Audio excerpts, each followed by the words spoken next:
Horizon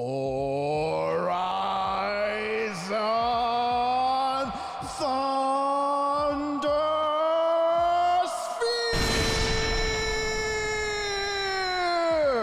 Hello, and welcome everyone to the Knights of Last Call live stream with me, your host, Derek Melinda.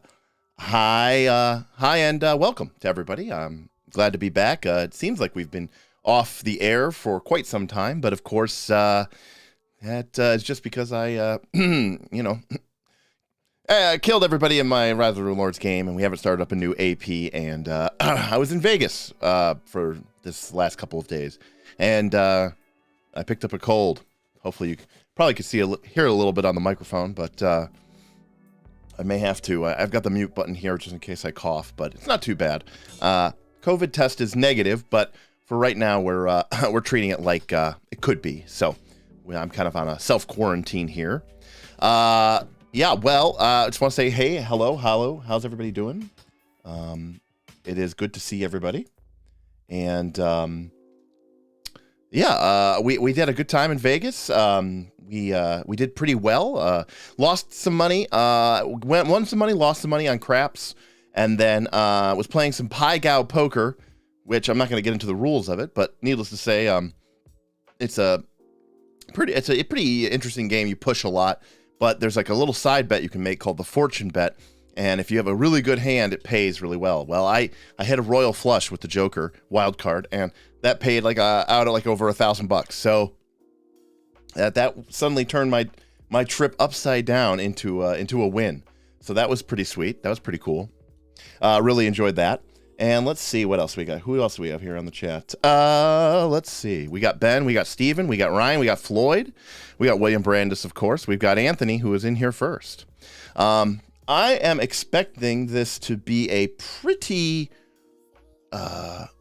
chill stream today. I don't think we're going to get a ton of people in here. Number one, it's Divine.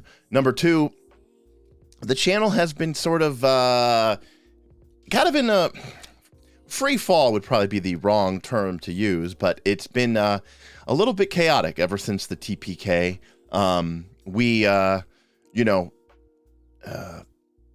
were kind of into a groove of, doing the shows on Tuesdays and then doing a live stream of some sort on Thursdays. And it was pretty good. It was pretty good groove. And of course, then everything kind of went, got flipped, turned upside down, and the group TPK'd, and there's a lot of questions for me about, since, we want to, figure out what we want to do. And, we'll go from there. So, it's been an exciting journey. So again, if you're interested in, seeing, some craziness shenanigans, definitely check out the last, couple episodes of, the Rise of the Rune Lords AP. Definitely a very, crazy time there. The other thing too, to be quite honest with you too, thanks to the generous donations of, people, who wanted to see our heroes succeed, and thanks to the generous donation of the heroes, who wanted to, or the folks who wanted to see the heroes, suffer, we were actually making some pretty good money on those live streams. I went back and I counted up all the donations, and did you know that the donations for the heroes outnumbered the donations to the Wheel of Pain almost like 2-to-1? So that the Wheel of Pain, as it came to be known, was only got about 33% of the dollars, but I feel like they were more strategically placed dollars. So. And of course, some of those effects were pretty nasty. But anyways, so we're still trying to figure out now that I'm back. I was like, okay, look, I'm going on vacation. I'll worry about it when I get back. I'm back now. And of course, I'm sick. I came back. I was like, okay, I went to Vegas. I ate, amazing meals. All right, I'm going to get back. I'm going to get back on my exercise routine. Try to get serious about, losing this COVID weight, and of course, I catch a cold. So, life has its way of joking and messing with you, but hopefully everything kind of figures out its place. And of course, we've been very busy with some other stuff for the Patreon. If you're a member, you'll know that we just recently soft launched our Northern Reaches mega community game, which we're sort of still in the process of getting rolled out here. We're really excited about that. I think we're going to make a video kind of talking a little bit about it for folks who might be interested. It's not really designed to be a marketing ploy. It's more of just like as a cool thing to do with our Patreons. I mean, it kind of spawned out of some ideas that we had just randomly talking in the community games, and we just decided to run with it and see if we could do something even bigger, bolder, better, cooler with it. And we kind of ended up where we are. So I definitely think that it has a lot of cool promise, and we're gonna figure it out. We have a very reasonably relaxed group of players, and I think we are all on the same wavelength. So we'll make it work, and we'll have some fun with it. But yeah, I think that's gonna be really awesome and really cool as well. And let's see what else. I just filed the paperwork this week to get us officially formed as an LLC. So starting in April, Knights of Last Call will no longer technically be owned by Derek Melenda, yours truly. Instead, it will be owned by Knights of Last Call LLC. So that's kind of cool. That's kind of interesting. Opens up some opportunities for us to do some better in creative accounting. Maybe start, taking things a little bit more seriously. And we certainly want to. You all have told us that you appreciate what we're doing for you, and we've heard that. And if you're willing to be dedicated, then we are willing to be dedicated to you. So, I think we're going to go ahead and get started with Divine. Let's get over there and see what's going on.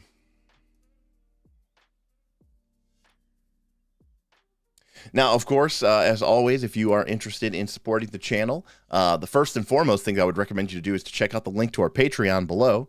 But if you do want to send us a tip or a super chat, please, feel free to do so. We do appreciate tipping through our Stream Elements page, as we get a bigger, better percentage of that than we do from the super chat, but either is appreciated. You can find our Stream Elements tip page link down in the doobly-doo below, or you can type !tip in the chat, and the Stream Elements bot should give you the link as well. No, KC. Creative accounting, meaning, deducting the cost for the, postage for all of the prizes that we're sending out, or the stickers, and being able to deduct that as an expense versus our income. Right now, I mean, I'm just kind of basically paying taxes on everything and not really taking any deductions because I'm not set up as a company to do that. So I just want to make sure that we're taking proper and legal deductions where we're allowed to take proper and legal deductions. The other thing that being a company is going to allow me to do is to be able to issue people basically paychecks or issue people payments. So if we do hire people to provide services for the channel, then I have a proper way to pay them through a proper accounting, and taxes and all that other stuff can be properly accounted for, and we can make sure we're crossing all the T's and dotting all the lowercase J's.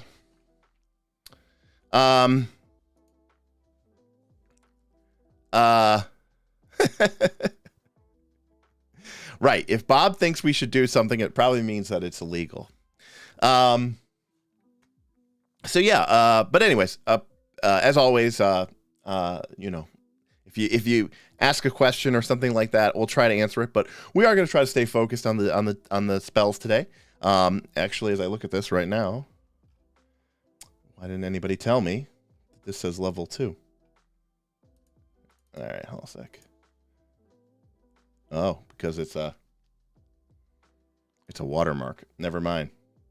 I was gonna get rid of that. There we go. Divine. It just says divine. Yeah, they had a text box there. Level 3. There we go. Don't let it be said that I'm not a stickler to detail. There we go. Good. So yeah, but also too, I'm a little sick, so I am just going to try to focus on the tier list today. Now, last time, normally we started with level arcane, but this time we're going to start with divine because we had some, I think it was like a vote in the chat about what we should start with next time. And hey, thank you. $25. Welcome back. Thank you, Ben. Appreciate being back. Sorry you had to spend so much time in the wilderness the last couple of days. I'm glad to see that you made it back. Appreciate it. Appreciate you. And thank you very much. It's very nice to be back. And yeah, I mean, I'm really excited about what we're going to be able to do with the channel here and figure out what other things, that we can bring to add value to the group. And, more and more as time goes on, we are getting more and more people into the channel, especially the Patreon, who are coming in eager, thirsty for, outside the box games. We really have kind of spurred a sort of indie game movement. Ben is a big reason for that, I think. Certainly Ben is running a ton of games, most of which are what you would consider to be small press.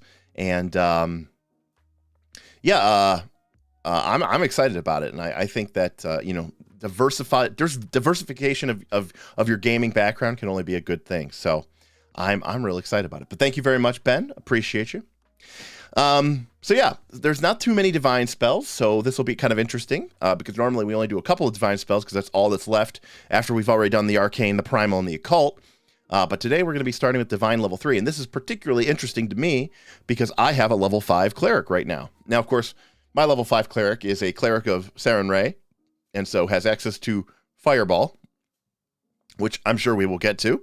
But, so when in doubt, we'll probably end up taking Mossimer, the halfling cleric, will probably take more than a couple fireball spells for his level 3 spell slots. But getting it started with the A's here at Divine, we start off with, of course, a spell that just screams holy divinity, and that is, of course, Agonizing Despair. Yes, you send the target's mind down a deep well of dread, dwelling so intently on deep-seated fears that it becomes painful. Well, now, here's the thing. This spell is not evil, right? In fact, this spell is basically fear, level 1 fear, targeting one creature, range 60 feet, will saving throw. It's basically level 1 fear with damage tacked onto it. Okay? So that's all this spell really is. Not that much damage, but on success they take half and they become frightened 1. On failure they become frightened 2. The only difference is on critical failure, instead of fleeing, they just become frightened 3 and take double damage. So this is literally fear with damage tacked onto it. But somehow this seems so much worse. This spell, by the way, not evil. So my neutral good cleric of Seren Ray, the bringer of light and dawn, could easily take this spell. Seren Ray would happily bless it upon me. She would have no issues with me casting my enemies into a deep well of dread and despair that was so intense it literally caused mental damage to them.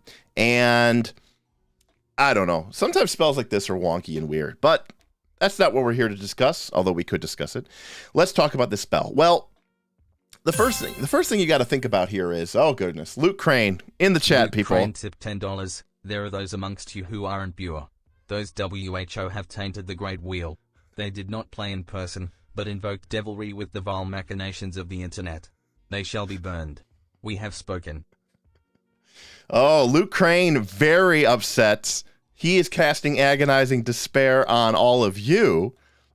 Because apparently, you know, some people in the Discord were playing Burning Wheel remotely, and I believe that is strictly verboten by the great Luke Crane. He would know about that. You know, we always joke about what's Paizo going to do? Is Jason Bowman going to kick in your door and steal your books if you're playing it wrong?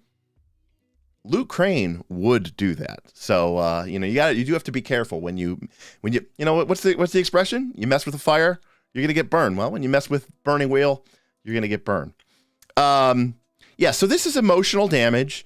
You're basically causing crippling anxiety and pain to somebody through artificially dwelling up their, you know, fear. So very much in line with what a good cleric would cast. So obviously fear is S tier.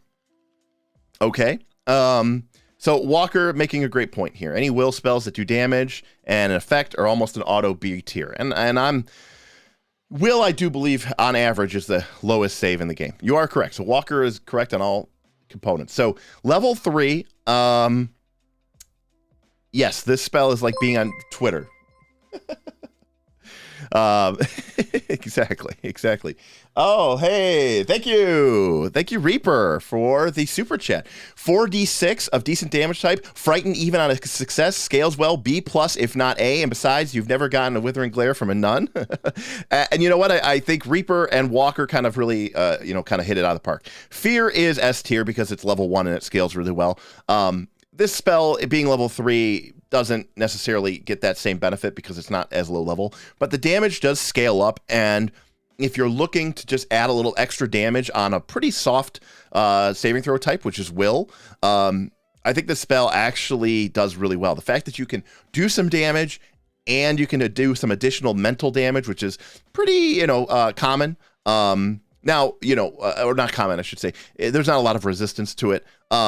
It does compete with AoE fear, so that is the issue. But the fact of the matter is, there are plenty, and I would completely agree with you, Total Entropy, except I completely, one of the things that you have to realize is that, especially as a prepared caster, maybe not a spontaneous caster, maybe it's a good point to say yet another advantage is that, to spontaneous casters, is that as a caster, if I prepare fear at the level 3 slot, I'm using that level 3 slot, it's locked in.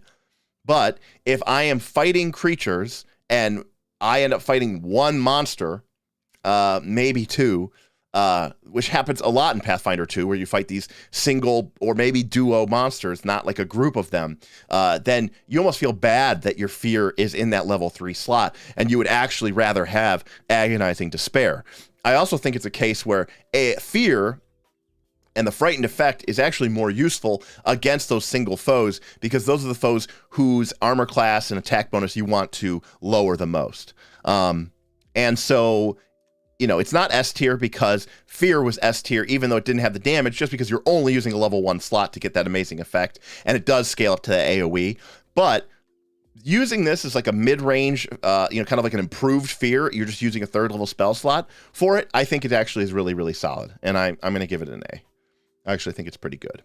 And I think it's crazy that this spell is castable by a good, a good character. But it's it is kind of a thematically, it's a very cool spell. It's causing fear. It's causing mental damage. The spell itself all works out really, really well together. And it's in every tradition, but primal. So again, I think that makes sense as well. And it's 60 feet, and so it's a reasonable range as well. So that's our first spell. We've got Agonizing Despair.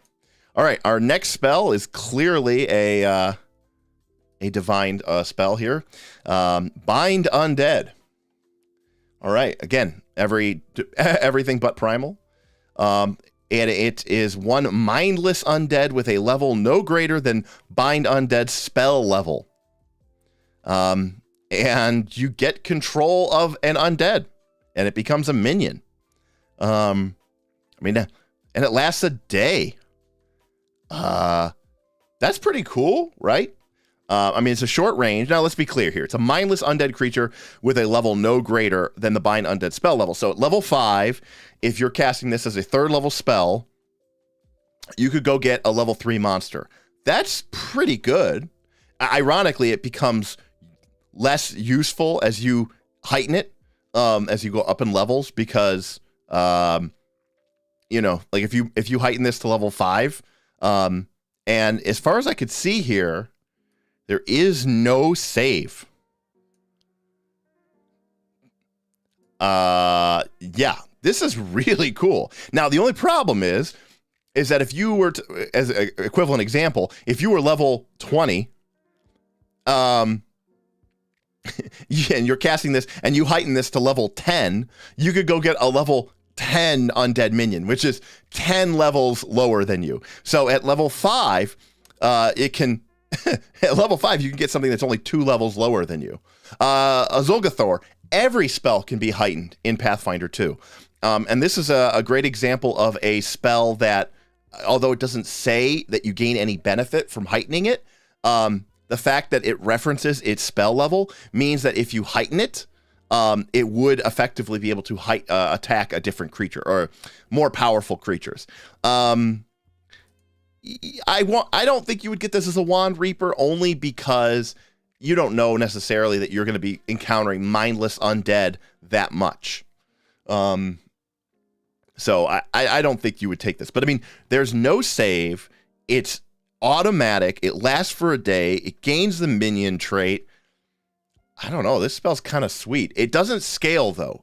Like, by the time you're level 7, you're casting this if you heighten it as a 4th level spell. So you get a 4th level minion. That's -3. Oh, Shark Boss might be right. Yeah, Shark Boss said it first. Scroll case it is. It feels like an A scroll. And I think that's exactly where I'm going to put it. I think it is an A scroll.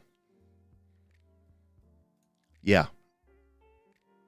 I completely agree. At level 5, this spell is completely busted. Like, if someone throws, if you could throw a handful of level 3 undead at the party, skeletons, zombies, anything that's basically mindless, and you just, not only do you immediately take one out of the fight, but it's yours for an entire day.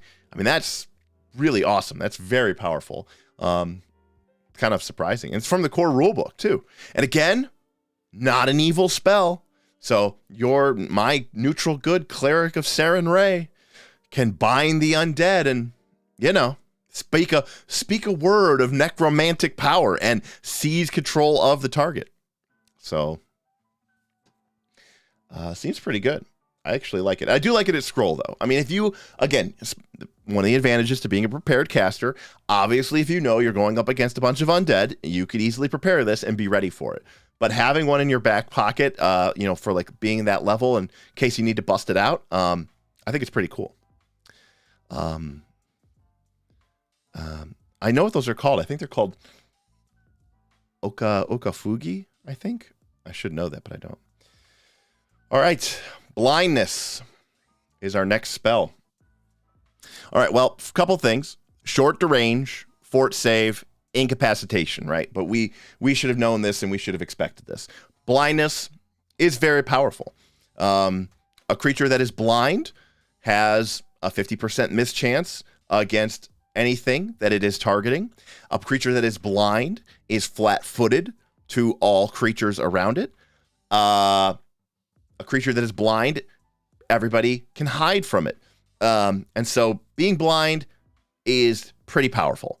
And in fact, this is one of those rare instances too where, even slow, which we will get to this level, not in divine, but we will get to slow. Joey, that's possible. Some of those funky, but the anathemas are usually pretty specific. Yeah, Pillsbury Goat, I do like that. So a scroll, a 3rd level spell is 30 gold. A wand is 360. I promise you, by the time you will have used that wand enough times, 12 times, for that to be worth it not having a scroll, you'll be so much higher level up that spell won't even do anything anymore. I had someone cast Blind in a game over the weekend, and the target crit failed. Ouch. Great spell in a party with more than one rogue. I mean, it's a great spell in almost any situation. It's a great way to make just a creature, flat-footed to the entire party, which has a great effect for your range characters, your spellcasters who might be casting spell attacks, creatures that normally don't get the benefit. But yeah, I mean, in fact, this spell is so powerful that the target becomes temporarily immune for 1 minute, so you just can't chain blind them. We should note that it is available in all 4 traditions, so it's not like this is a divine only thing. This is a very, very powerful debuff available to all 4 traditions. Yeah, I mean, the difference between critical failure and failure is almost meaningless. So in my mind, that actually is kind of a benefit to blindness, because knowing Pathfinder 2, the way that I would expect for this spell to be written would be like critical failure, the target is blinded for 1 minute. Failure, the target is blinded for 1 round. Success, the target is dazzled until its next turn begins. Critical success, the target is unaffected. That's how I would expect this spell to be written. And it's not. It's actually written in such a way that even if they pass the save, they are still blinded until their next turn begins. So they won't be blinded on their turn, but the party gets all the benefits of the creature being flat-footed and being able to potentially take advantage of that in that regard. But failing and the creature being blinded for 1 minute is a brutally, brutally painful debuff. It's probably up there with slow in terms of how painful that is. It is but of course, slow doesn't have incapacitation, which is ultimately why slow wins. Yeah, blindness crit fail does have a meaning if it does hit a PC, so I will agree with that. But I mean, this is a great debuff. You can't deny it. Very powerful, very effective. I think it's an A. Turn off my snap here.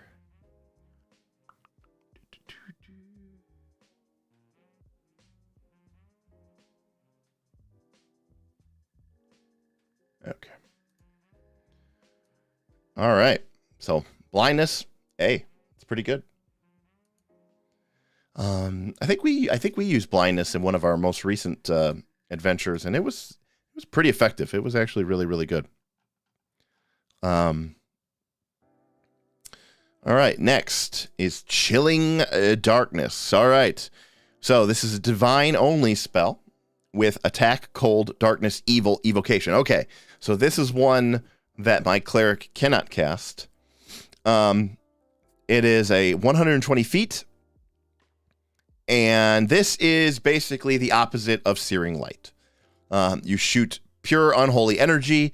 It deals 5d6 cold damage plus 5d6 evil damage if the target is a celestial. And if it passes through an area of magical light, it can make an attempt to counteract that light effect. And if you crit, you do double damage. And if you hit, they take the full damage. And of course, it scales by 2d6 and by 2d6. So we'll kind of touch on this in Searing Light. I think Searing Light is obviously a more useful spell for most heroes because you're more likely to fight fiends and undead than you are celestials. But the thing about this spell is it is a spell attack, which means it doesn't do great damage, or it suffers the problem that you do need to hit. And if you miss, it just does nothing, which is pretty brutal. And against, just doing 5d6 cold damage is pretty meh. But against a celestial, 10d6 damage, which scales plus 4d6 damage each spell level, is really, really, really high. It's really, really good. So yeah, 10d6 on an attack roll is very painful if it hits. It's got a 120-foot range. This is a nice spell attack against specifically celestial creatures. And because it is only specifically against celestial creatures, which is not something that you are usually going to fight that much, I am going to put it into the D tier. Not because it is unplayable, that would be an F, but simply because realistically, you're not going to be fighting celestials that much. That is my thought on Chilling Darkness. Also, as Robert, and I did talk about this as well, Robert brings up the point that Searing Light does work against fiends and undead, whereas Chilling Darkness only works against just celestials. Could I explain Incapacitate? Yeah, so Incapacitate is a trait that some powerful spells have. It has the Incapacitation trait. And what Incapacitation means is it looks at the level of the effect that is causing incapacitation. So think incapacitation, think spells that basically take an enemy or take a PC out of action. Something like Paralyze, blinding them, killing them, shutting them down completely. Anything that would incapacitate and basically remove a character, sink or swim type spells, sink or save type spells, in Pathfinder 2 usually have the incapacitation trait. And what the incapacitation trait says is if you, the person making the save, are higher level than the effect which is trying to incapacitate you, then when you make your saving throw, you treat your saving throw one success category higher than what you actually rolled, which means if you roll your dice, your saving throw, and you get a failure, it is treated as a success instead. If you roll your dice and your save and you get a success, it is treated as a critical success instead. So basically, it is a mechanic that is introduced into the game so that lower level foes cannot, with one spell, just take out a higher level opponent with one bad saving throw. So if I go up to some super powerful boss and I cast Blindness on them and they fail the save, then instead of being blinded for 1 minute, they're only going to be blinded until its next turn begins because Blindness has the incapacitation trait. So it is a way of it is a game-based mechanic. It has no basis in any sort of reality. It strictly exists. It's like when you play Final Fantasy games and you have those spells like Demi, which, make an enemy lose half its hit points, but they never work on bosses. It's because they don't want these really powerful, debilitating spells to work against higher level foes that might make the fight pretty trivial and pretty easily. To be fair, it's also a good insurance policy for your party members as well. That way, a bunch of lower level foes can't just come in, cast, Blindness or Paralyze on them, and they all end up basically being, blind or paralyzed. And yeah, Robert is correct. In the case of spells, because, it's 2022, but we're still using the spell level concept that was created by Gary Gygax in 1974. You have your character level, but when comparing it for incapacitation to a spell level, you have to double the spell level. So in other words, a level 3 spell is treated as being a level 6 effect. So a level 3 spell with incapacitation will work against any foe level 6 or lower. If they're level 7 or higher, then they get the incapacitation bonus, which means they treat their save as 1 level higher.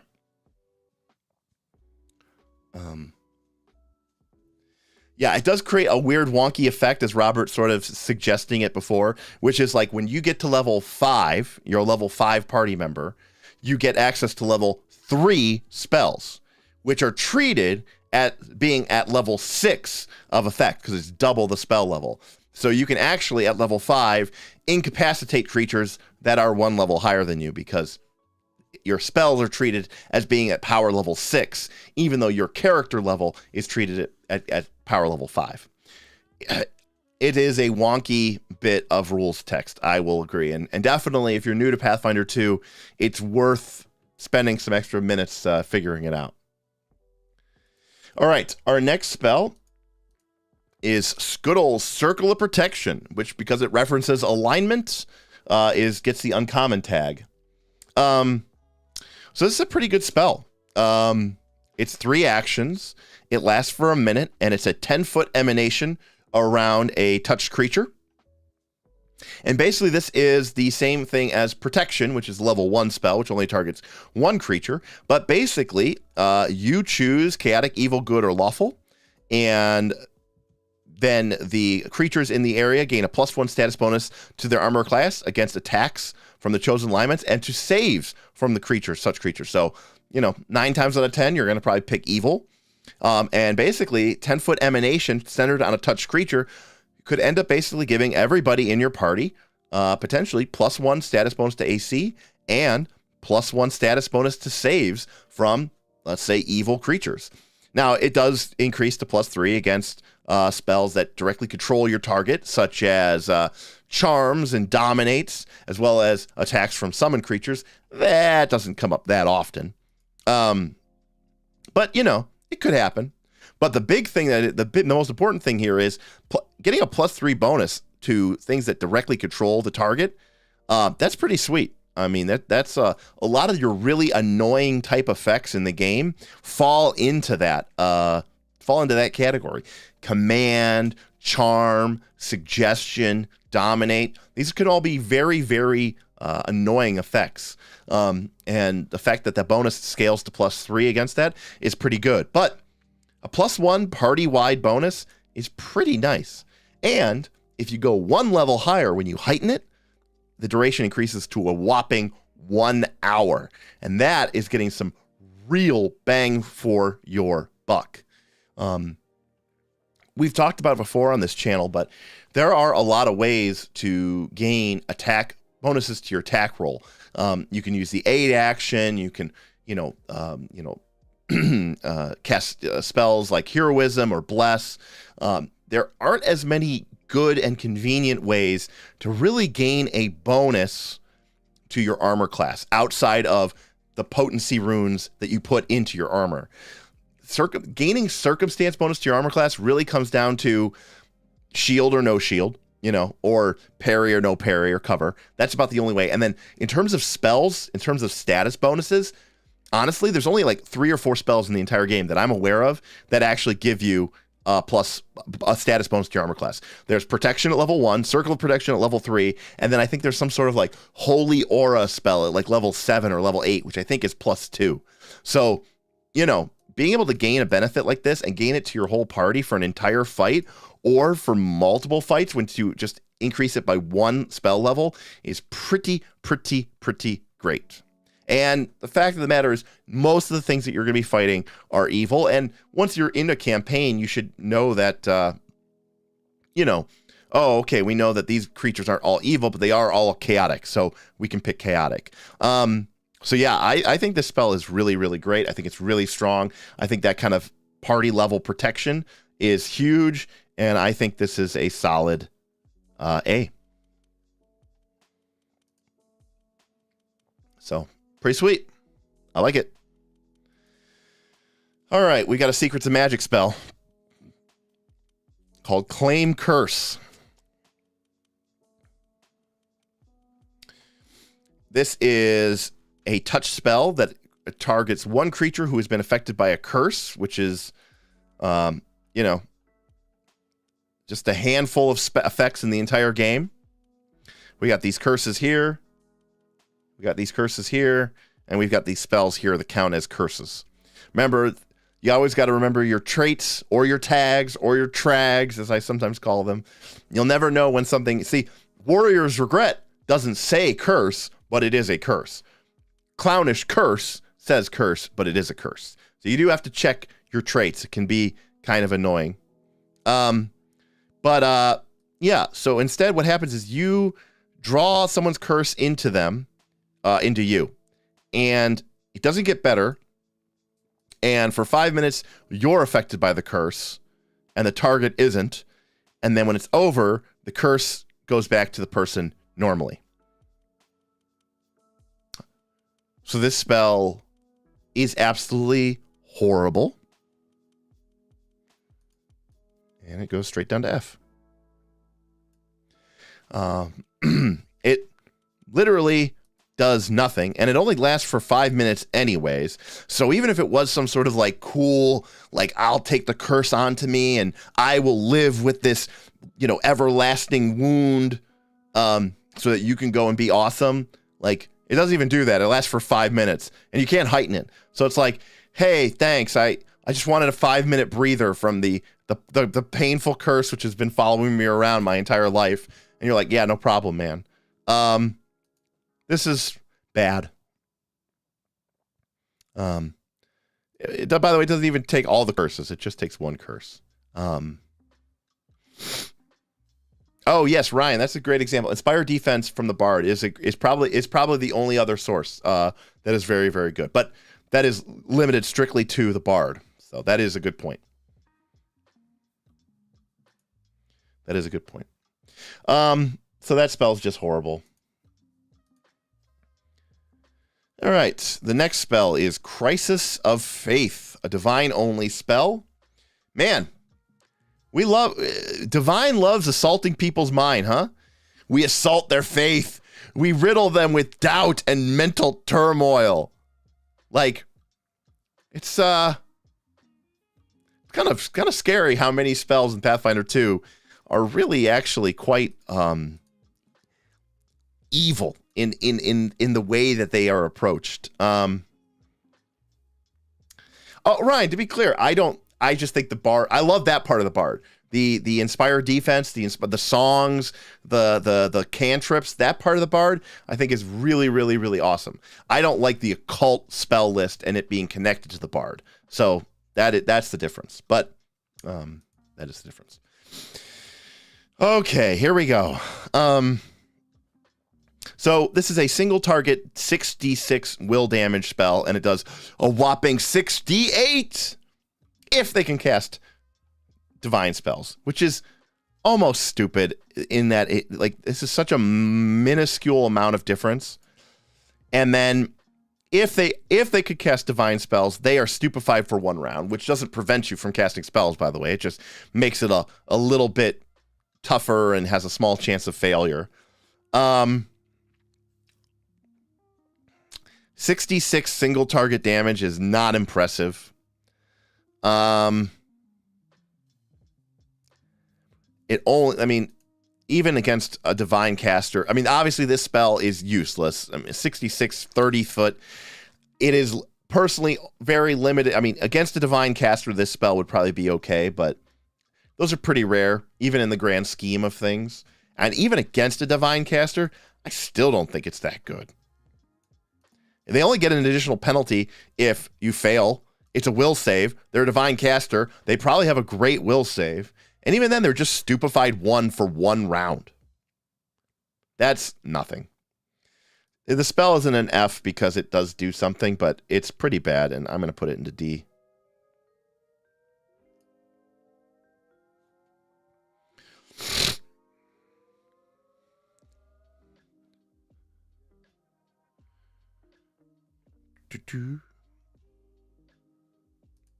Occult sounds perfect for Bard. What other tradition would you have preferred? No tradition, actually. I think the Bard should be able to learn spells in a completely different system than what is the defined thing of Pathfinder 2. I think Pathfinder 2 took a lazy way out with the traditions. I've covered this before in past things, but before, every time a new class came out, they needed their own spell list, which was kind of difficult, and it was difficult to keep the spell list up to date because now every time a new spell came out, you had to say, okay, what is this on the wizard, sorcerer wizard list? Is this on the cleric list? Is this on the druid list? Is this on the witch list? Is this on the favored soul list? Is this on the whatever list? And whatever. So now they just give you access to this tradition, and it means that a lot of the casters are very samey, and I don't like that. So Yeah, I like Anthony. I like the idea. Bards have their own spell list and or they only work with focus spells. All right, I got upset there.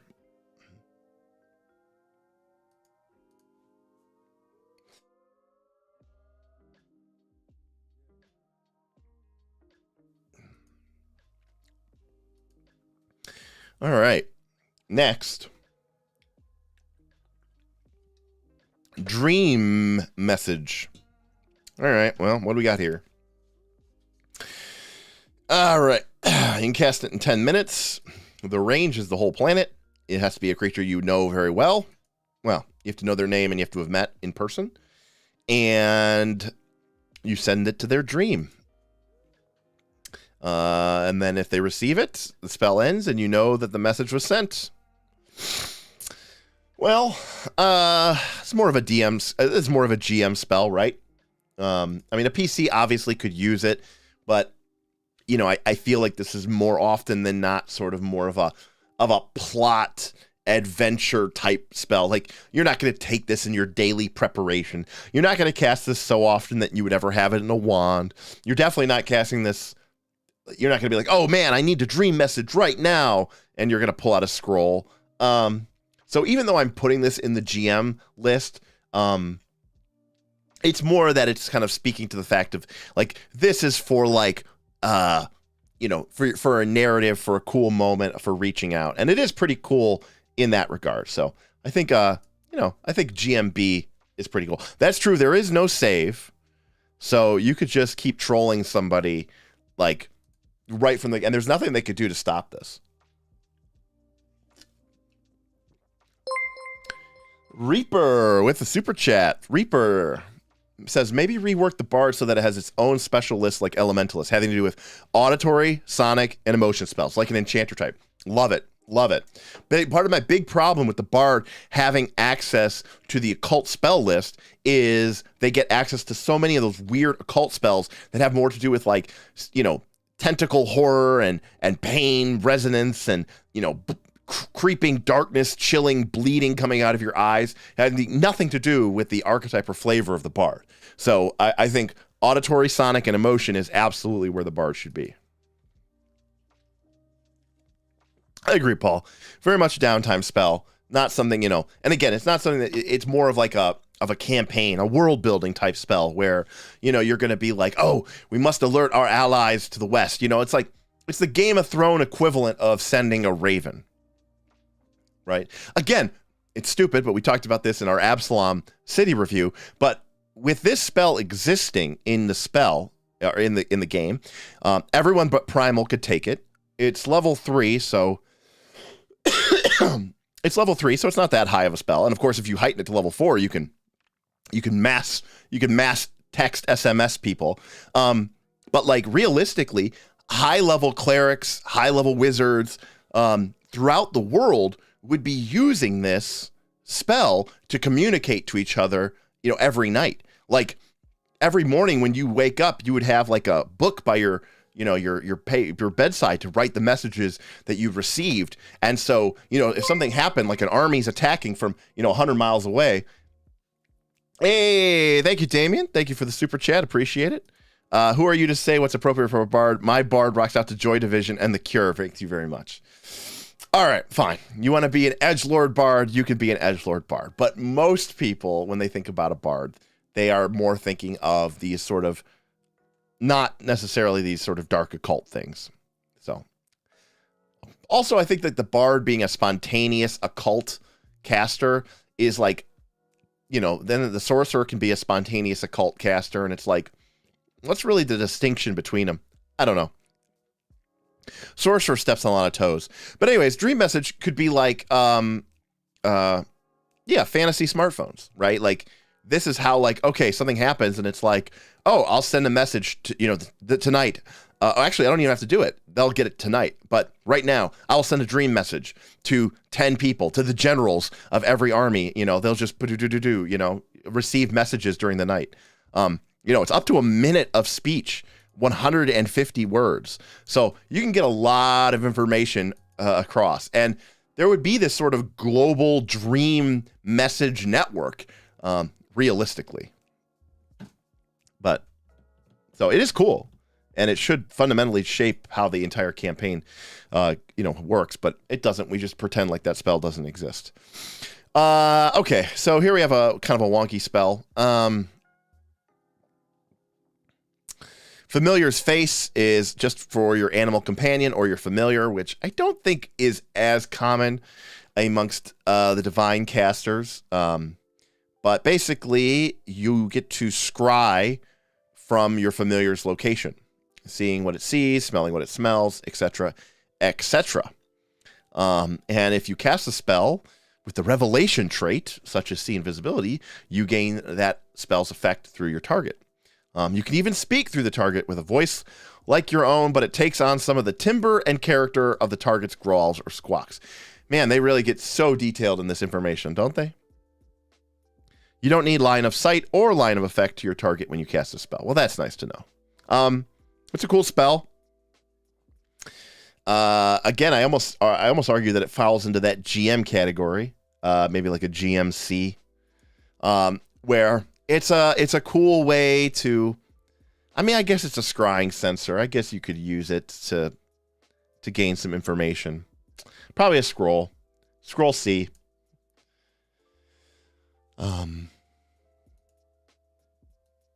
It's probably more useful, honestly, for like, arcane, but this sounds more like a familiar ability than a third level spell. Yeah, I agree. I don't know why familiar should just be able to do this, obviously. UAV up in the air. But I mean, I could see taking it. I think it's pretty okay. I don't think it's fantastic, but I think it's okay. All right. An oldie. It's been around for at least a minute. Glyph of Warding.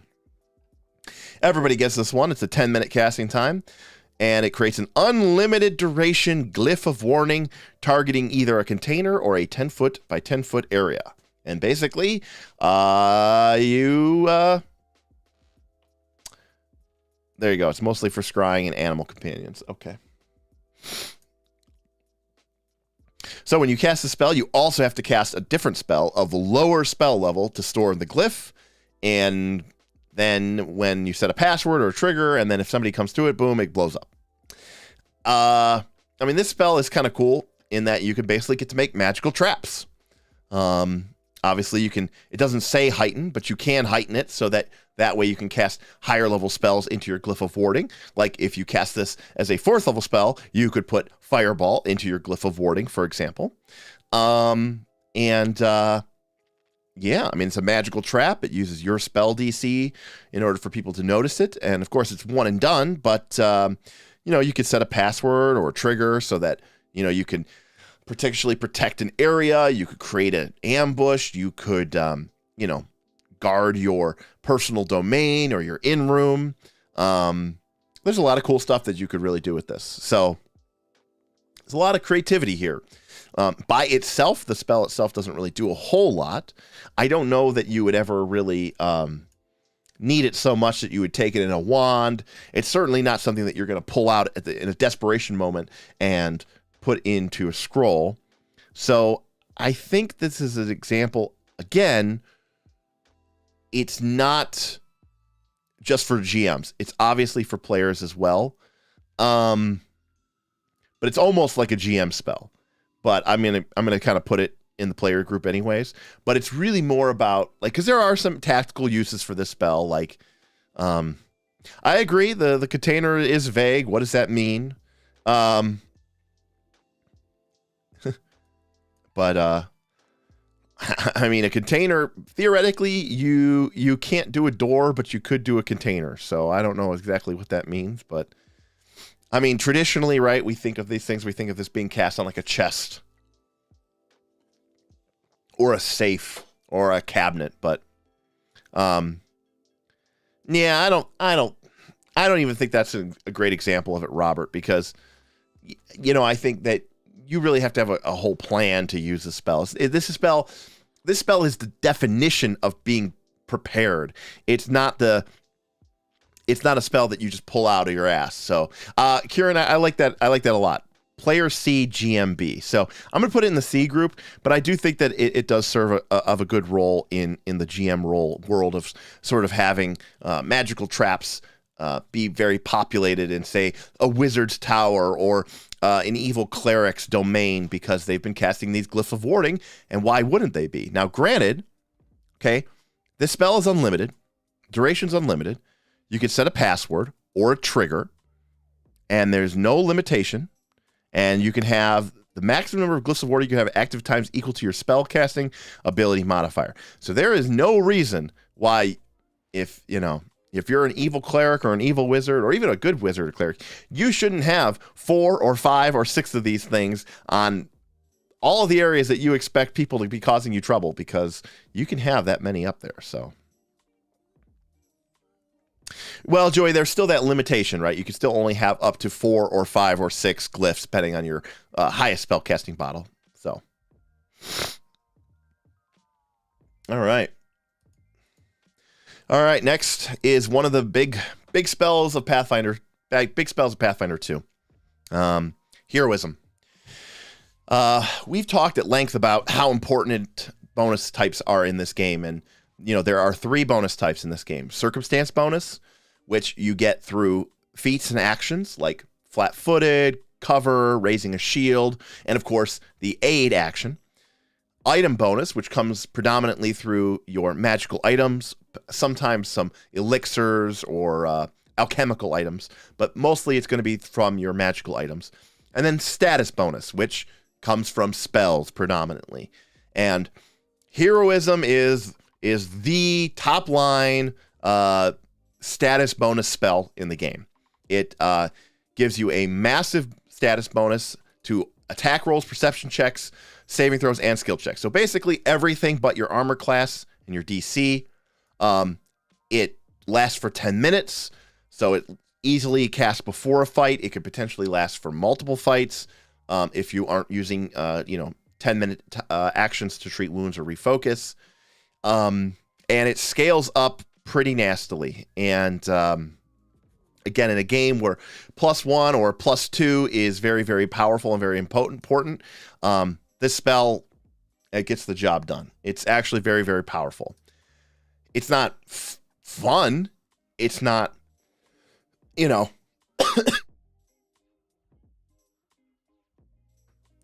need some heroism on myself. It's not like exciting, but it is very, very powerful. It is a huge buff on marshals, agreed. Not as much on spellcasters because it does not affect DCs, but it does affect them if they are casting spell attack rolls. But predominantly, this is going to be a huge, huge buff. And Loth says A, maybe S. I actually do think this is an S tier spell. And I'm going to completely agree with Floyd, who says this is S power, but it is so boring. And that is very much correct. This is just an instance where the numerical power of this spell is very powerful and effective, and it hits a lot of things. Saving throws, skill checks, perception, attack rolls, lasts for 10 minutes, scales to +1 to +2, +3, and, huge bonus. But it is a little boring. But if you like hitting and critting a lot and passing your saving throws, then it could be very exciting. So it is very, but I mean, this is like the, probably the status buffing spell. My only complete issue is it's completely blown out by Inspire Courage. Inspire Courage is very nice. There can be no doubt about that. Inspire Courage, does do a lot of the same things. Of course, Inspire Courage is limited, of course, to a bard, and of course, I believe the bard, I think it only lasts 1 round. So, only lasts 1 round. And of course, remember that Heroism does scale. You have to take higher level spell slots for it, but it will scale up to all the way to +3. And when you're higher level, and again, remember at higher level, a +1 is still 5% bonus at higher level. Like, the ACs, your attack bonuses are going up, but so are the monsters. So, like, the classic example is like at level, 18 or 19, you're like, okay, I need a 10. If you're the fighter, you might need an 8 to hit a monster, or not a fighter might need a 10 to hit a monster with your first attack. Well, if you we talk about this all the time about flat-footed is just as good at level 18 as it is at level 1, because -2 is -2. So you go, hey, I needed a 10 to hit them. Now they're flat-footed. I only need an 8 to hit them. Well, I have Heroism and, level 9 cast on me. So now I need a 5 to hit them. And someone just aided my attack, and they're legendary. So that gives me a +4 bonus. And now I only need a 1 to hit them. So, with spells like Heroism in the game, combined with things like the aid action from people with master or legendary proficiency, it's not actually unreasonable to get to a point where you are getting a +7 or more bonus to hit between those two actions combined. And it can make it so that your attack rolls are automatic hits, that you have something like a 50% chance of critting. That you can make it so that your second attack or even a third attack could potentially be a one that can hit. So it is a very, very powerful spell, and especially powerful as it scales up, because as it gets more powerful in level, and it gives you a +2 and a +3 bonus, it is actually more and more powerful and effective. So very powerful. All right. Again, it wouldn't be a divine spell list if it didn't have something to do with, there's a lot of mental trauma being, delivered here in the Pathfinder 2, spell list. There's a lot of people with some serious mental health issues here. All right. We have Impending Doom. This is an interesting spell. It's very short range, only targets living creatures, it has every trait in the game. Emotion, fear, incapacitation, mental, prediction. Incapacitation being the most important one. Basically, they make a saving throw. And depending on whether they succeed, fail, or critical fail, they go through 3 rounds of increasingly more debilitating conditions. And then on the final round, they take some damage. Now, part of the question is, and I'd like to hear from you guys, this spell here, it says if they fail, the creature is immediately flat-footed. On the second round, it becomes frightened 2. Is it still flat-footed in the second round? In other words, the creature becomes flat-footed. Is it flat-footed for the entire duration of the spell? Same thing with the success. On a success, they are not affected by anything for 1 round. And on the second round, it becomes flat-footed. And in the third round, it becomes frightened 1. Are they still flat-footed in the third round? So I will say this. If the flat-footed sticks around for the entire duration, then this spell actually is a pretty nasty debuff. Because on a failure, they would become flat-footed, which is a virtual -2 to their AC. And in the second round, they would still be flat-footed and frightened 2, which is a -4 penalty to their AC. And then on the third round, they would still be frightened, still be flat-footed, and stun 1. That would be a very, very, very powerful. The only reason this is an in-cap spell is because it has paralyzed down here and stunned right here. Anything with stun and paralyzed gets in-cap. So that being incapacitation does limit this spell's effectiveness. So let me see what the poll says here. Floyd says, I read it as still flat-footed because the duration of the spell doesn't specify the flat-footed ends. I wouldn't take it just so I wouldn't have to deal with adjudicating it. There's a lot of text in this spell, Anthony, for what amounts to not a whole lot of effect. I feel like you could have done this a lot easier, but oh well. Ruin Smith is saying it's only flat-footed for the first round, then the second effect, then the third effect. Which, using Paizo's razor, my gut instinct is telling me that Ruin Smith is correct. It doesn't have also in the second sentence, but in the third round, it has the also becomes. So, yeah. I don't believe it continues to be flat-footed. Yeah, Peter, I think you are correct. And Ryan, I think you are correct, but I don't think it's the way it actually works. The spell is just too complicated. It's also weird, right? Because frightened naturally decays. So actually, on the failure, they become flat-footed, and then let's presume that they do stay flat-footed the entire duration of the spell. Then on the second round, it becomes frightened 2, but then on the third round, they would be stunned 1, but the frightened 2 would have become frightened 1. So actually, in the first round, they would be at -2 penalty to AC. On the second round, they would be at -4 penalty to the AC. And then on the third round, frightened would have started to wear off. So actually, they would only be a -3 penalty to AC. Anyways, the effects definitely last until the spell's duration ends, says Robert Huss. I don't know. I definitely could see a case to be made for either of them. But I'm going to assume that because this is a spell, that the effect does stick around, and because if the creature remains flat-footed the entire duration for 3 rounds, that's pretty good.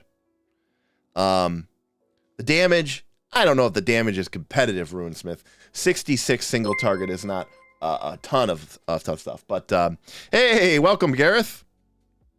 I will say you get a lot of bang for your buck. And even if they succeed, it is delayed. But keep in mind, then this has incapacitation.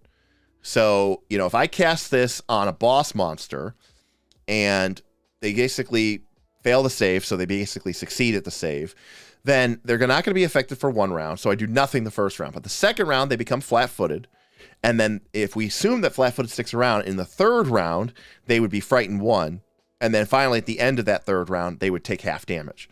Yeah, it's not bad. Yeah, it's fireball damage, but fireball damage is AoE. There's a big difference between that. So I am going to say that this spell. Wait, when do the effects start? So, well, they start on your turn, right? Because it's immediately flat-footed. So if it's my initiative, I cast it, the creature's flat-footed. Then at the start of my turn, my next turn, the second round, they would become frightened 2. And then on the third round, it would become stun round. You do have to cast it early in the spell. Also, Iodine says it depends. There is some of these effects do matter for when they take the damage, but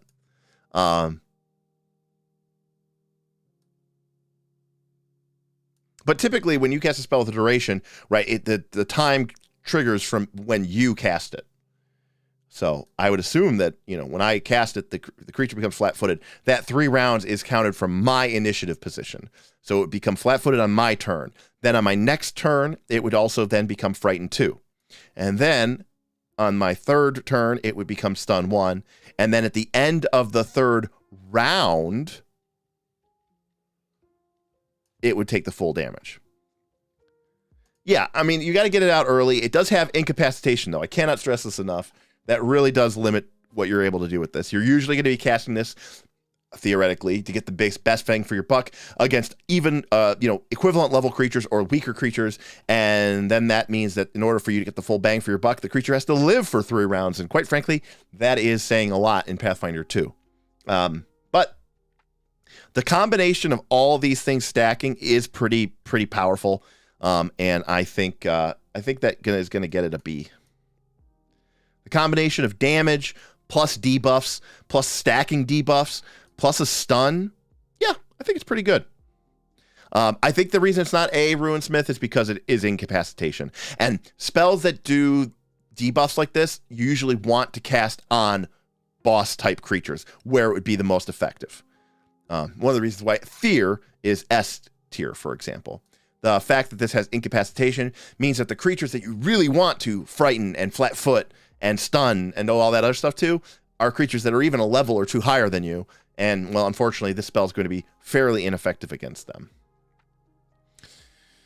Because remember, a higher level creature also has higher level saves, so they're more likely to, not only are they more likely to, because of incapacitation, a failure becomes a success, and a success becomes a critical success, which is no effect whatsoever. But also remember, they are very likely to succeed at the save because they have 3 or 4 or 5 points of bonus on your saving throw. So, because they're higher level than you. So there's a very good chance that they actually succeed, which means they critically succeed. And then they take no effect whatsoever.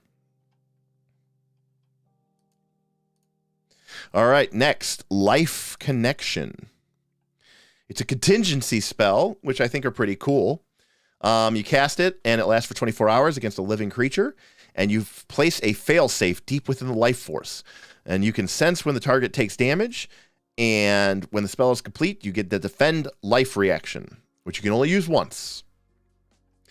It's a trigger when they take damage. If you're within 1 mile of the target, after calculating the amount of damage the target would take, you lose an equal amount of hit points, and the target doesn't take any amount of the damage.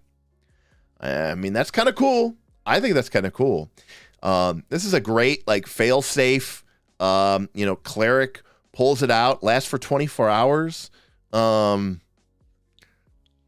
could see you honestly I could see you having this in a wand, honestly. It'd be expensive, but I would cast a spell every day. I don't have to use the reaction. It's a great, Floyd says great wand. I agree, Floyd.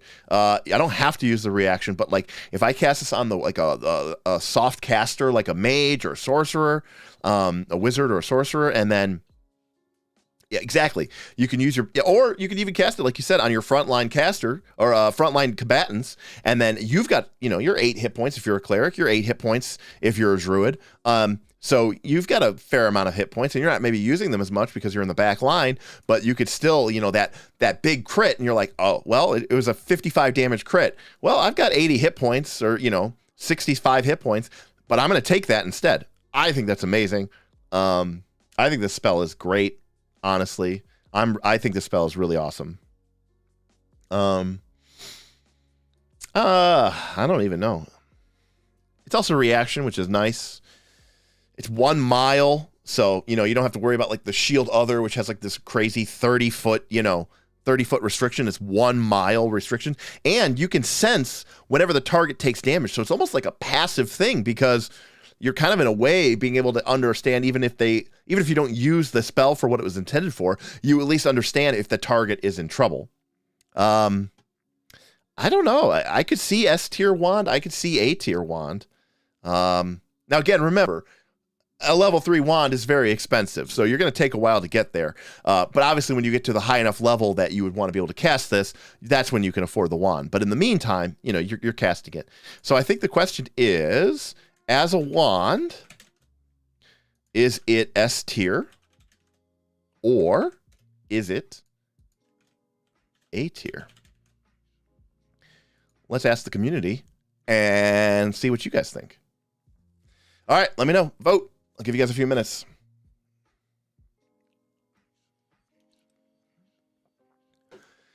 In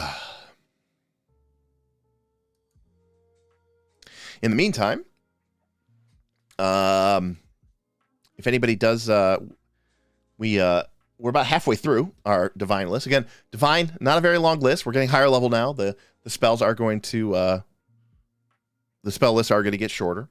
But, if you do have any questions for me, feel free to drop them below, especially as we get closer to the end of the list. But because otherwise, today, once we finish up, I'm probably going to end up a little bit early, just because I am not feeling 100%. All right, I'm ending the poll.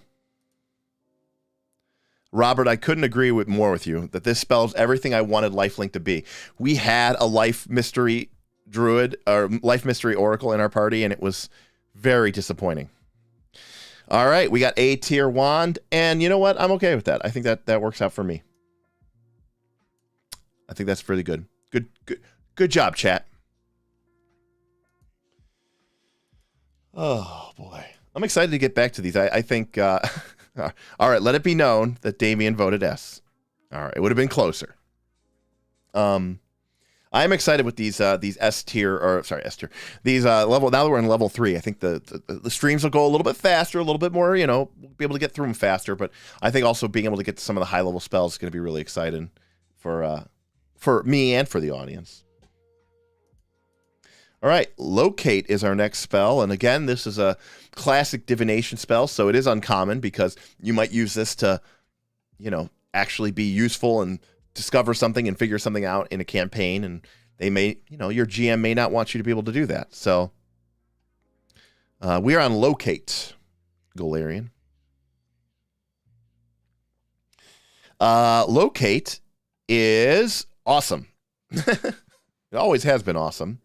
In Pathfinder 1, this was called Locate Object. It was a level 2 spell. Then there was Locate Person, which was a level 3 or 4 spell. But now they just made it one spell. They call it Locate.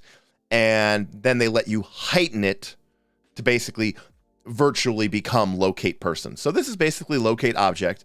Everything but primal. And this is, in my opinion, a bread and butter standard divination spell. This is, for me, a must-have dungeoneering-based type, dungeon crawling-based divination spell. This is the type of spell that allows players to actually make informed decisions. Ignore for the fact that you're on some railroaded AP.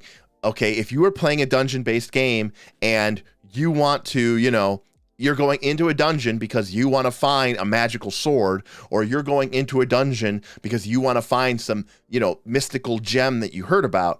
This is the spell that allows you, otherwise you would have no idea where you are. You're just looking at an empty sheet of graph paper. It could be anywhere. You cast Locate and you get a bead. You get an idea of where it is.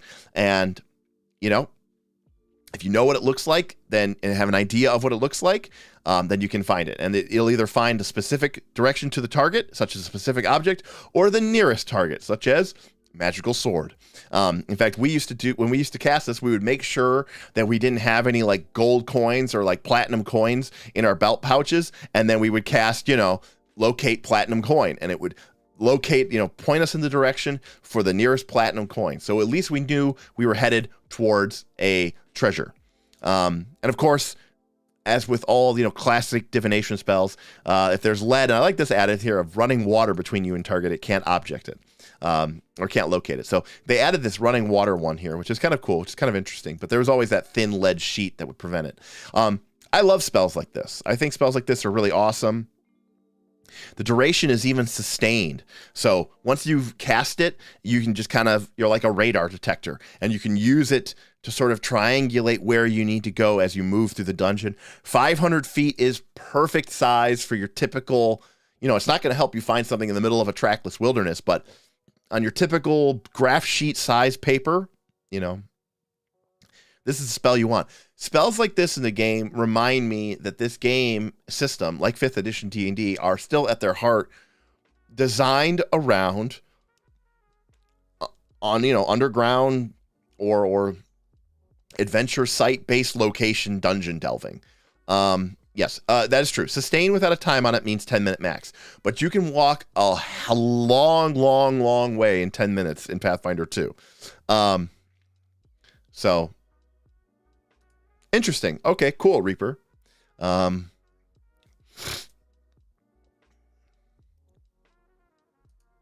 a locked door, cast Locate, specify key. That's right, Golarion in Death. That is what my back in 3rd edition, that is what my wizard used to do. Locate plus dimension door, mission accomplished. I did that several times until I tipped my hat to the GDM, and we agreed that I wouldn't do that anymore. But it was fun while it lasted. Fear is so good, you should put it on this list too, so everyone understands. I don't think you're wrong. Let's go grab Fear. Just in case people didn't understand here, but as powerful as Fear is at level 1, it is just as powerful at level, if not more so, at level 3. So there we go. Nice. I like that. Okay. We got our Fear up. Yeah, Fear 3rd. That's right.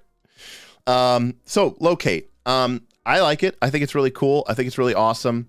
Obviously, it is, you know, one of the things that we used to talk about back in the day is like, you know, as a prepared caster, having different loadouts for different types of days. Like some days might be a combat day where you know you're planning. Today is going to be the day where we assault, you know, where we assault the hill giants. Today is going to be the day when we are going to go down into those troglodyte caverns, and we expect it to be, you know, danger close. But there are other days where you go, this is more of a recon day. This is the day when, you know, the cleric is loading up on locates and auguries and divination spells, and the wizard is taking a bunch of clairaudiences and clairvoyances. And you're kind of more using the day as sort of a reconnoiter, right? To sort of scout the position and figure out information for your next delve. And that way you can be very targeted and very surgical about what you affect. That style of play, I think, has somewhat diminished in our modern day AP adventure action movie type adventures. And I think that's really sad, but I love this spell. I really love this spell. I can't imagine playing the game without it. So I'm going to say it's an A tier spell for me. So.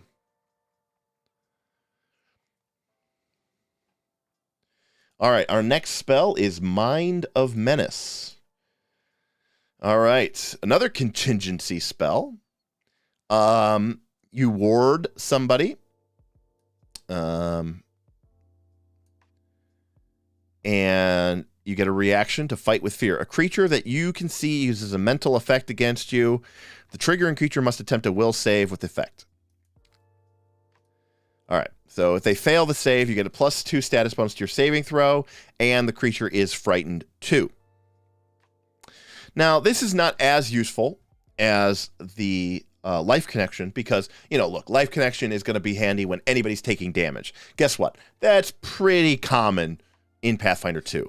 But me specifically being targeted by a mental effect, and then if they succeed, nothing happens. But if they do fail, I've managed to frighten them on you know, using my reaction, and I get a Bennett's +2 bonus to the saving throw.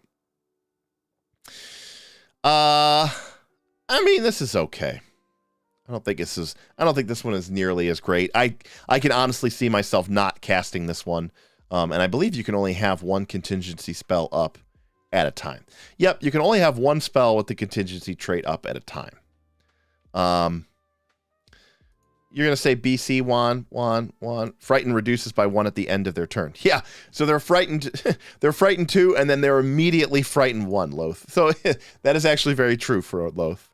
I mean, you know, it can last all day. I think I'll put it as a C1. I think that is probably a fair place for it. All right, Moonlight Ray. Oh, it's a spoiler from the Strength of Thousands. So if you think that this might spoil it and you're playing Strength of Thousands, just be aware. We got a lot of stuff here. Attack, cold, evocation, good, light. It's Moonlight. It's 5d6 cold. If they're fiend or undead, it's an extra 5d6 good damage. And it's silver for purposes of weaknesses and resistance. So this, and if it passes through darkness, it dispels it. So this spell is strictly better than Searing Light. I mean, Searing Light does fire and good damage. Moonlight Ray does cold and fire and good damage, but it does gain this additional rider here that the Ray is silver for purposes of weaknesses and resistances. So this is I mean, accepting that maybe a creature might be, you know, have a resistance to cold, and weakness to fire. So the fire, if we assume for a moment that fire and good, but in my experience, there's a lot more things that are resistant or immune to fire than that are resistant or immune to cold. I don't know if that's 100% true. I know that cold and fire are both very common at having a lot of things be immune and resistant. But the fact that it's treated as silver, it makes this pretty good. Here's the thing about Searing Light. Okay, obviously, if you've watched our AP, you know that Burl was a big fan of Searing Light, cast it a lot, and in a campaign where they fought a lot of fiendish creatures and undead creatures, it was very, very effective, especially using Derek hero points, where he could routinely make sure that his misses would be turned into hits, and his hits got turned into massive wallopers of critical hits. And of course, you might have even seen times where he didn't have access to hero points, and then it was very sad and disappointing because you got to see how bad spell attacks are, because you use a spell slot your whole turn, you fire it off, you miss, nothing happens. So this spell, if you're just doing it for 5d6 damage on a attack, is pretty weak. But if you are able to do the 10d6, which scales plus 4d6 each level against, in this case, fiends and undead, the damage is very, very, very compelling. And I always encourage people to be very open and creative with using the aid action. I don't see there's a reason why you shouldn't be able to prepare to aid a spellcaster who is going to make an attack roll using a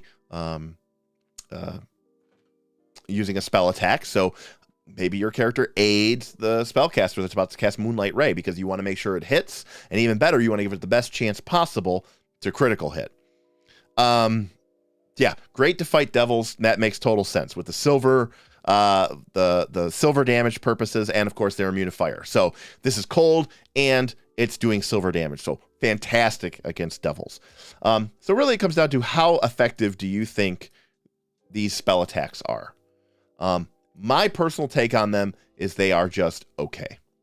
I love that it does the bonus damage against fiends and undead, but that is just 2 creature types out of many. And, you know, obviously it's really awesome when it does hit, but most of the time the damage is just okay. And when you miss, it is a big oof. So my general take on these is going to be C. The only reason I put Chilling Darkness at D is just because, you know, it's against good, you know, celestials, and that's very, very uncommon, especially for most heroes, that those are going to be a threat to you. But this spell is better than Searing Light, but I don't know that it makes it a B just because of that. So yeah, I mean, Floyd, that's actually kind of how I feel about it. A against the creature, specifically F otherwise. And that's only if, because even if it is quote unquote good against that type of creature, it's not like it hits devils or undead any better. It's not like it automatically does half damage against that creature type. You could still just straight up miss. So, I don't know, Loth. In my mind, the glyph would just shoot the beam at you, but I don't know if that's actually how the spell would work. And target one creature or have an area. Yeah. So if the creature, you know, if I created a thing and said, oh, if someone opens it up, it shoots a Moonlight Ray at them, you know, the glyph of warding would trigger, and a beam of pure moonlight would strike out and strike them, and then they would take the damage. Somebody did the math. 11 fiends or undeads with weakness to silver amongst 415 creatures of the type. Yeah, that's not a whole lot. Is that a new category? Scroll, wand, glyph of warding? No more new. I think it was Total Entropy who got the GM status. I think that's the last one we're gonna do for a long time here. All right, Neutralize poison. We know how I feel about these. You get to make a counteract check against the poison. So it doesn't actually cure the poison, it just gives you a chance. And of course, if the poison is really virulent and you really want to cure it, you're unlikely to actually pass the counteract check, and I think these spells are bad. So I give them Ds.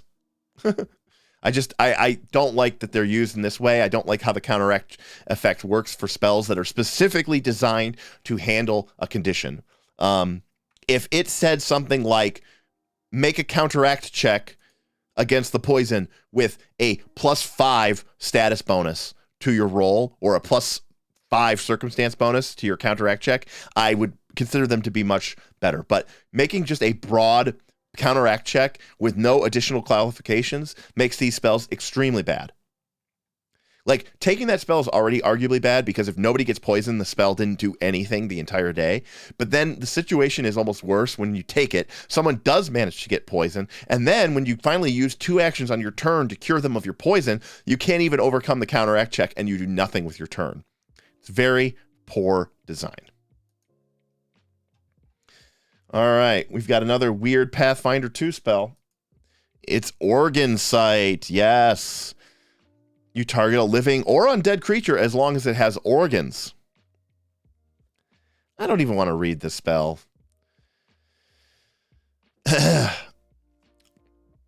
All right, you get a bonus to medicine checks, and you get a -2 penalty.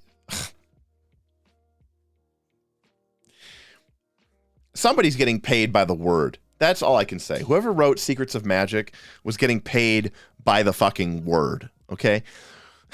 For the duration of this spell, you get a +2 circumstance bonus on medicine checks against the target that depend on its organs, but a -2 circumstance penalty on medicine checks that depend on seeing its skin.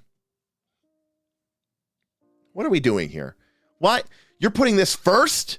This is what's first in the spell description? You know what? I don't even care what this spell does. I am putting it to F. Just because I'm not even reading it anymore. I don't even care if the rest of this says you get automatic crits for the rest of the spell's duration. The fact that they felt compelled to put something so trivial and so stupid and so insignificant, and they put it first, forcing you to read it, that is just so dumb. F. I'm not even reading the other spell. That's horrible. Okay.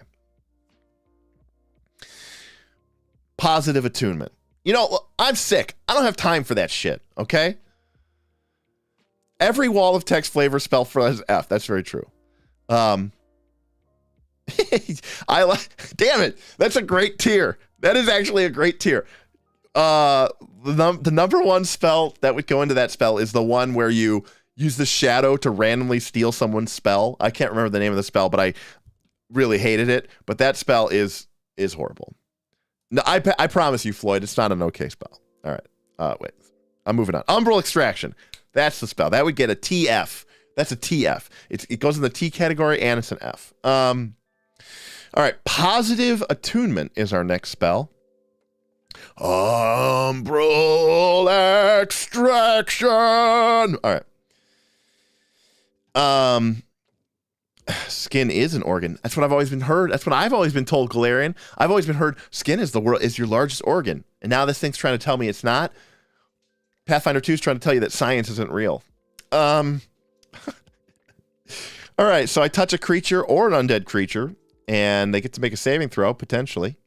And I can sustain it for a minute. I connect a creature. Click, click, I plug them into the positive energy plane, and they become healthier, more vibrant. Their hair is more silky and manageable. Any sort of rosacea or acne clears up. I'm surprised that this spell doesn't actually describe all this, by the way. All right. They get 1d8 points of healing immediately and at the end of each of your turns. All right. And of course, anything that would increase healing only does it for the initial healing because, by God, that would be too powerful. If someone's healing for 1d8 plus 1 once a turn, and broken. All right. So it's a 1 minute, 1d8 per round. That's very uninspiring. I could hook it up to an undead creature, and then they get to make a will save. And if they pass, they take 1d8 points of damage once. If they fail, they're damaged immediately and at the end of each of your turns. So twice in the round you cast a spell, because I am giving up an action every turn in order to do this. And I can heighten it to 2d8 only by making it level 6. Well, let's see. A level 3 healing spell is 2 action, is 3d8 plus 24. So 3d8. Whoop. All right, so 3d8 is 4.5 times 3 plus 24. So that heals for 37.5 points of damage on average. Now, 4.5 is what you get on average from a D8 times 10 round max sustain is 45. So if you have 1 minute and you can do it for 10 full rounds, this does heal a bit more than your normal rounds. At 9 rounds, it is roughly equal to heal. I don't think that's worth it. I think I'd rather just have a heal spell. I think this spell is pretty bad. I guess it is technically better than heal in terms of a full 10-round healing perspective. So I can't give it an F. But I am going to give it a D. I think if you're going to be happier with heal 99% of the time, because you'd rather, most of the time in Pathfinder 2, it's not that I need 10 minutes of healing. I'm not worried about my healing efficiency. I just need the healing right now so that my person doesn't go down, or they are down and they need to be up. Yeah, no combat lasts that round. That is very true. So it gets a D. And it doesn't scale well. And that alone is. Joey says 100% F. I'll buy from Joey. All right, Joey, you win. F. Fuck these spells. All right, remove disease. Guess what? It uses counteract checks. Yep, 10 minutes. You make a counteract check. Failure. There we go. It's a D.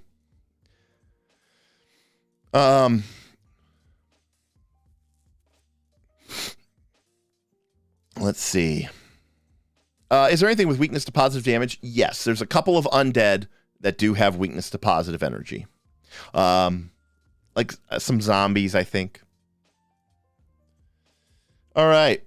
Roaring applause. Definitely what I think of when I think of higher level cleric spells. My flamboyant flourishes invoke such powerful feelings that my audience, they incite cheers. They must be able to see, hear, or otherwise understand me. I love this. Look at this. Your let's fail, right? Your flamboyant flourish invokes such powerful feelings in your audience that you incite cheers and applause. Target, 1 creature.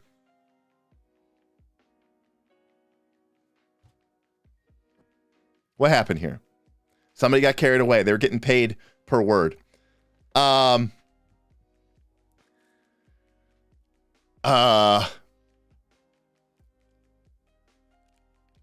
Okay, so already that's not roaring applause. But if they succeed at the will save, they become mildly distracted, can't use reactions, and if they fail, they applaud so vigorously that they can't use reactions and they are slowed 1. The applause is so involved that it has the manipulate trait, and this triggers reactions based on the manipulate. Is this the divine slow?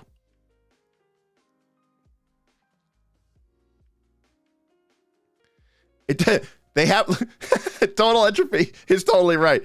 They have to be able to see, hear, or otherwise understand you. Doesn't have any of those traits.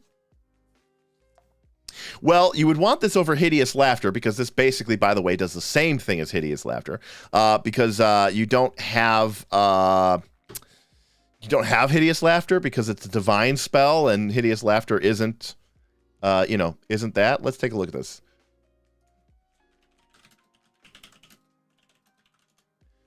All right, here we go. So hideous laughter is 30 feet, 1 living creature. This is 60 feet, 1 creature. 60 feet, 1 creature. Hideous laughter, 30 feet, 1 living creature. Will sustained. They can't use reactions on a success. Now look at the difference. Look at the difference. Look at the difference between a critic. Look at the difference between a core rulebook spell and a Secrets of Magic spell, right? Somebody was getting paid per word. This one just says, plagued with uncontrollable reaction, laughter, can't use reactions. This one says, the target becomes mildly distracted by your display and applause while it isn't fully occupied. It can't use reactions. All right? Twice as many words to get us the same amount of thing. Meanwhile, failure on roaring applause. They can't use reactions. They're slowed 1, and it has the manipulate trait, and it triggers reactions at the start of their turn. And this one doesn't have that extra part about the manipulate. And hideous laughter, if they critically fail, they fall prone. You can't use actions or reactions for 1 round, and then it suffers the failure. And this is worse. because if they critically fail, it's failure, and they become fascinated with you, but we discussed before, fascinate doesn't really do anything. Now, I will say, Hideous Laughter doesn't have... also, Hideous Laughter is emotion, enchantment, and mental. It doesn't say anything about needing for the target to be able to see, otherwise hear, or understand you. So fundamentally, I am of the opinion, now this is arcane and occult, and roaring applause is arcane, divine, and occult, and Hideous Laughter is arcane and occult. So fundamentally, this is, I feel like, mostly a worse spell because it's 2 levels higher, and the critical failure effect isn't as severe. The only thing that it has additionally is 30 feet extra of range, and the applauding triggers manipulate, counts as a manipulate. So if somebody in your party or a bunch of people in your party do have reactions that they can use that trigger on manipulate, like attack of opportunity or stand still or any of those other things. Oh, it's only 1 level higher. I'm sorry, Hideous Laughter's 2. So for 1 level higher, now, here's the thing. This is the divine list. Divine casters do not get Hideous Laughter. Divine casters do not get slow. So for a divine caster, I actually think this is a B. It's stupid. I mean, imagine your favorite movie and the final fight, and, you know, instead of like some awesome holy beam of energy, the holy priest of good is like, bring it on up to Jesus, and the person just starts going, hey, hey, hey, hey, hey, and they're just clapping and applauding while, you know, other people in the party are just beating them savagely with, you know, flick maces and picks. But there it is. Wonderful, wonderful imagery. Also, I will say, roaring applause, not really that important, but roaring applause, Hideous Laughter, sorry, doesn't heighten at all. But if you do take this to 6, you can take 10 people of this. So this is the divine hideous slow, basically is what it is. Yes. So the stand. Yes, it's the stand. That sounds better. You know, that's why I always say, like, whenever anybody thinks about these cool video games or these cool movies or these cool books, you are not thinking about D&D. I don't know what you're thinking about. You know, I'll say this. I have been critical of Critical Role. But their first campaign, the Vox Machina campaign, like that was actually probably the closest that I think you'll ever see now, because they've become so huge, to what a real D&D party would actually look like. They're a bunch of just idiots, and they do stupid things, and like nothing about it is actually epic or cool. It's kind of silly. I also love, Robert, this does not have the incapacitation trait. So when that gigantic winged demon comes crashing down in front of your party, or the massive dragon unfurls its wings, revealing its horrific visage, you just hit him with a roaring applause, and you let him know that it's okay to celebrate in the name of your Lord. And, you know, let's bring him on down for a good old-fashioned hoedown here in Galarian.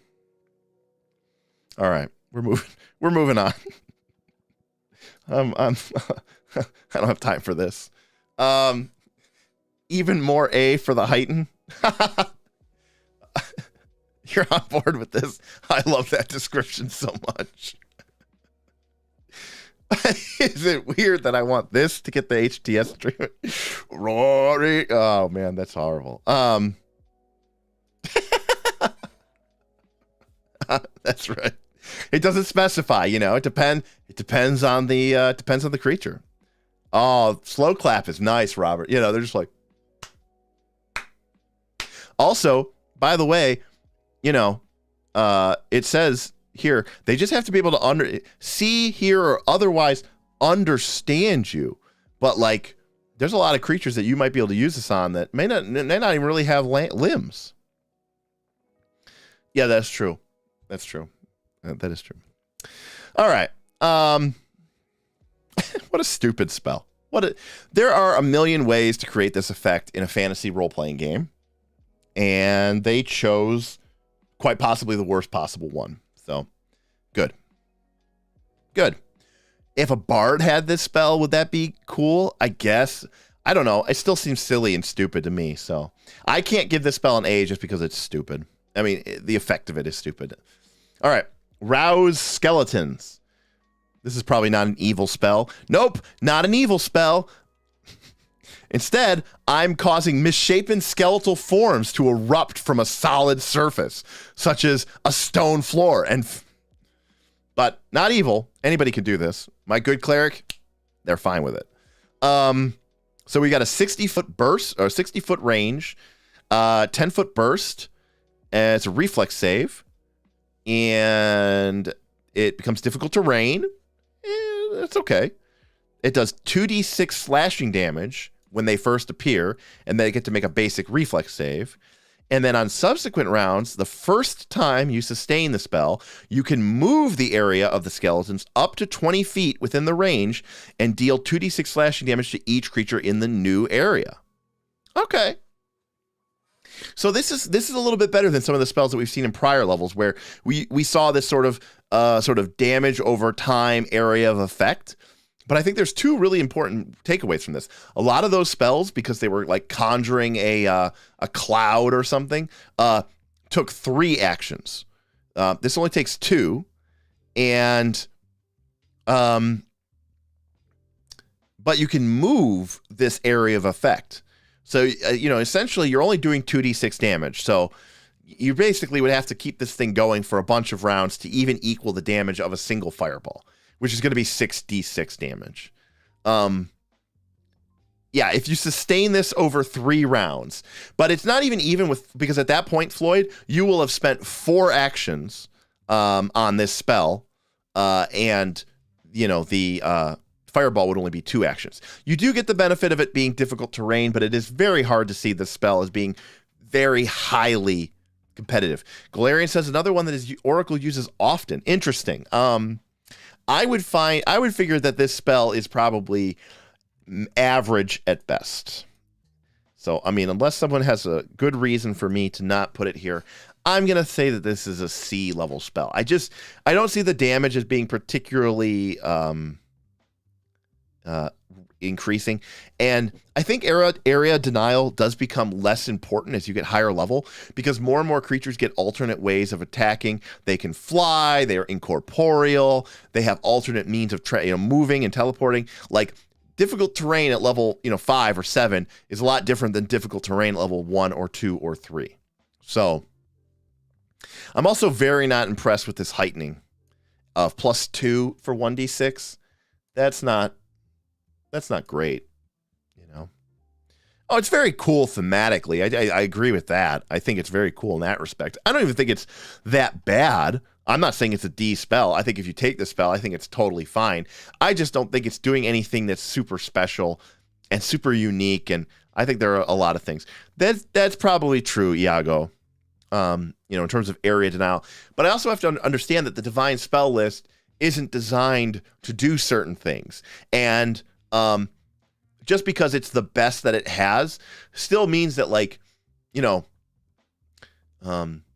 just because it's the best divine spell at doing, AoE reflex damage doesn't mean that it's really still a good use of your spell slot. Like, better to let the other traditions deal with those things and to focus on what you're doing. And Kevin is absolutely right. I've said this a million times. There's nothing wrong with the C tier spells. In fact, I've said before that if anything, there's problems with the S tier spells. They're just too good and too ubiquitous and too powerful. Like, the S tier spells should be brought down. The F and D tier spells should be brought up. And right around like that B tier, that ABC tier is where we would want our spells to be. And so I think there's nothing wrong with it being a C. C is okay. C meets the grade. It's a passing. Okay. Safe Passage is our next spell. We only have a couple more to go. All right, we got a reader. All right. You create an area, 10 feet wide, 10 feet tall, 60-foot long section of terrain. You repel all damage in that area, making passage through the chosen safe area for a brief amount of time. Making passage through the chosen area safe for a brief amount of time. Anyone passing through the area gains the following benefits against the harmful effects of the terrain and the environment, including environmental damage, hazardous terrain, and hazards. You get a +2 bonus to AC and saves, resistance 5 to all damage and effects, and the spell prevents anything in the area that's prone to collapse, such as rickety bridge or unstable ceiling, from collapsing, except under extreme strain. Safe passage only protects against harm, not inconvenience. I'm out. If it doesn't prevent me from inconvenience, I would never take this spell. And it doesn't reduce difficult terrain, remove the concealed condition, or the like. So, basically, this spell lets you bypass, well, not even bypass. It gives you a reasonable benefit against one trapped hallway. And by reasonable benefit, I mean you get a +2 to your saves and AC against anything that would hit you, and you get a whopping 5 damage off of the traps that would hit you. Traps do a lot of damage. So to put it into perspective, let's say that you feel like the hallway in front of you has a fireball trap. And you go, cool, I'm going to cast Safe Passage, and I'm going to move through it. Fireball trap goes off. Boom. Everybody makes a reflex save. You get a +2 bonus to that reflex save. And then you're going to take 6d6 damage, which is going to be around 22 or 23 points of damage. You're going to take 5 off of that. I mean, you used a level 3 spell. They used a level... It was a level 3 trap. You all took a bunch of damage. Anyways, I don't know. Yeah, this is the no one has thievery. We need to run through this hallway full of arrows. That's about checks out. I like scroll, Joey. I like scroll C. Yeah. The hallway is made of lava. You are going to take 120 damage. 115? Yeah, the problem with Golarion is it's only 60-foot section. It's 10 feet wide, 10 feet tall, 60-foot section. I like scroll. I like C. I like scroll. I like C. Whoever made that original call, I think it was Joey. Good call, Joey. Get a hero point. All right. Next is Sanctified Ground. Oh, a blissfully short spell. All right. It takes 1 minute, and it does take a vial of holy water, which isn't just a throwaway material component. Not that it's super expensive, but it's 30-foot burst centered on you, and it lasts for 24 hours. Choose aberrations, celestials, dragons, fiends, monitors, or undead. All creatures in the area get a +1 status bonus to AC, attack rolls, damage rolls, and saving throws against the chosen creatures. I mean, if you have the time to prep, and you can prep your battlefield, this spell is pretty sweet. I mean, obviously, it gets a lot of big penalties because it does take a minute to cast. You have to know exactly what you're going to be fighting. Well, the problem is it's a burst centered on you, so it doesn't travel with you, right? Wherever I cast it, that 30-foot burst from me becomes the sanctified ground. And for the next 24 hours, that area is considered sanctified against that type of creature. So, again, if you know that you're going to be fighting against this creature and it's going to be a defensive fight, like if the undead are attacking Winterfell and you're at the front gate and you cast the spell and you choose undead, like that's awesome. That's really sweet. That's very powerful. But most of the time, you're not going to get a whole lot of benefit out of this. It's like a ritual light. In fact, dare I say it should have been a ritual. So I like the effect. But because of its limited effect, because you kind of have to use it defensively, it takes a minute to cast, it is more of a scroll. But obviously, if you're a prepared caster, and you know that you're going to be fighting this sort of defensive battle against, an invading army of undead or fiends or something, then it could be very, very cool. So otherwise, it's just a scroll. All right, well, we talked about Searing Light already a little bit, but here it is. One of Burl's standbys. Again, Moonlight Ray, technically a little bit better because it has that weird thing that says that the damage counts as silver. But for the most part, it basically does the same thing as Moonlight Ray. So Moonlight Ray, a little bit better, maybe a C plus, whereas Searing Light is just a solid C because it's a spell attack. I mean, if it hits, okay, against undead or fiends, and you're in a situation where you can cast something like True Strike, or you have set up attack bonuses or armor class debuffs on the opponent so that you really have a good chance of landing a hit, or really even better, landing a critical hit. This could be very powerful, especially as you continue to heighten it. It could do a lot of damage. See the Black Maga episode where Burl was able to critical hit Black Maga, who counted as a fiend, with a Searing Light spell, level 5. It was pretty powerful. But a lot of times you miss with these spells, and if you're not doing the extra bonus good damage against undead or fiends, it's pretty underwhelming. All right, next we have Show the Way. It's a Gods and Magic spell, so these are always a coin flip. All right, takes 10 minutes. It's a 5-foot emanation. So this is different from what we had before. That means it's going to follow us. So it targets me and my allies in the area. So in other words, the people that are right next to me. It lasts for 8 hours, and we gain preternatural knowledge of the path ahead, allowing us to intuit the best way forward and to avoid potential obstacles such as difficult and confusing terrain. For purposes of long-distance overland travel during exploration mode, traveling through difficult terrain reduces you to only 3/4 speed instead of half.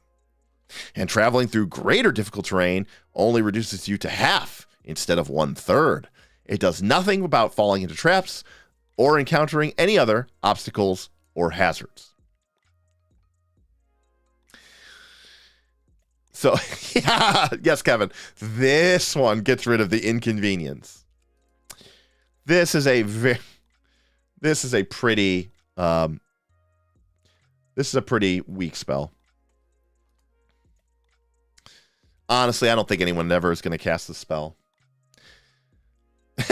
Floyd S. The trivial amount of difference. The use our overland travel rules, please spell. And also, I mean, by the time you're heightening this to level 6, like, you can cast teleport. Actually, Reaper Grim, I'm going to go with F scroll. I would actually make it higher. I would make it a D if it was more than a 5-foot emanation. Like, if you could target an entire army or an entire squadron of troops so that you could get them through the trackless wastes overland to save the besieged city in time. But the fact that it's only a 5-foot emanation basically means that it's just usable on your party members, and the difference between traveling at 1/2 versus 3/4 is such an insignificant difference for like 90% of cases. It really doesn't make that much of a difference. Weak, way too long, and useless in campaigns that hand wave over that travel, which is a lot of campaigns, and I will agree with all that. All right, next we have Soothing Blossoms. Oh, sounds nice. I need some of that. All right, we've got a 2-action spell, 30-foot range, 10-foot burst, 10 minutes. Blossoms grow from the ground in a small area. This just sounds primal. Why is this divine? Soothing away afflictions and persistent pains. When any creature in the area rolls a successful save against poison or disease, it gets a critical success instead. These blossoms grant assisted recovery to everyone in the area to end their persistent damage, both when the spell is cast and at the start of each of your turns. Once the duration ends, the flowers lose their magical effects, but a few of them might survive in the area as long as they can grow naturally. Oh, who cares about that? So in a way, this is like an AoE neutralize poison or remove disease, but it's almost better, actually. Yeah, you get a Juggernaut, and you get a Juggernaut. That's exactly right, Total Entropy. Basically, if someone, when you get a critical against a poison or disease effect, you increase it by, this is better than the remove spells. Yes, I think it is, actually. This is if the party gets poisoned, like getting the ability to get 2 improvements on a success on a success. I mean, if it made it that failures were successes and successes were critical successes, this spell would actually be really, really good. The disease effect is kind of weird because the duration is 10 minutes, and most diseases tend to make saves on a much longer time period than that, so that's a little wonky. It's probably a scroll. I'm going to say scroll C.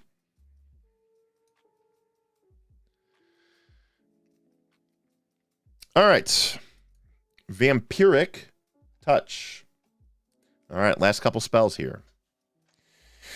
All right, well, we've got a Death Necromancy negative spell. This is a great spell for the Magus. This is a great spell for any sort of melee caster. This is better than Remove Disease, Remove Poison, and it does help against persistent damage, and it's flowers, and it's pretty. Right, which is why those are all at D, and this is up here at C. Well, this spell is pretty good. 66 single target, but you get temporary hit points equal to half the damage that they take. And it lasts for 1 minute, and it scales by 2d6 per level. It's pretty good. I mean, yeah, they get to make a fort save, but getting half of the damage you deal as temporary hit points is pretty good. It's pretty nice for the Magus. It's pretty good for the War Priest. See, there's a couple spells like this one that make the War Priest less bad than it seems on paper. This is a nice spell in general. Obviously, it's available to everything but Primal, so this isn't just a divine spell. And somehow Stealing Life Force, not evil. It has the Death Necromancy in negative, but it's not evil. So as long as it's not anathema from your good aligned deity for you to drain the life force out of people a la a vampire, then A+, you're allowed to cast Vampiric Touch. I mean, there's a lot of downsides to this, right? You have to be close. It's a touch spell. They get to make a fortitude save, but but it's a good chunk of temporary hit points, actually.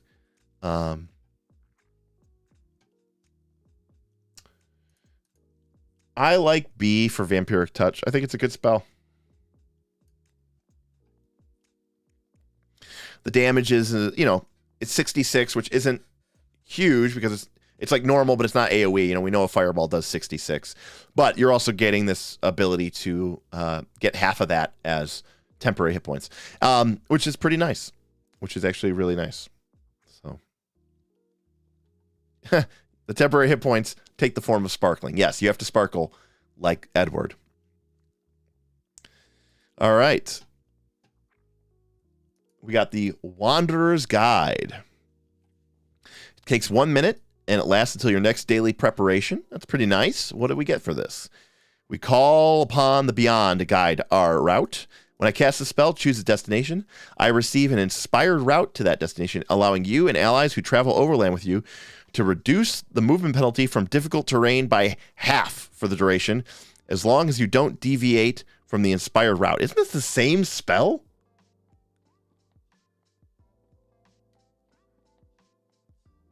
Why are there two spells that basically do the same thing?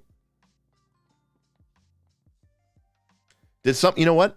I think the person, this is, by the way, better than Show the Way, by the way. See, whoever wrote this spell book for Gods and Magic, they just didn't read the core rule book. Like, they didn't know that this spell existed. No, it's not just you. Look.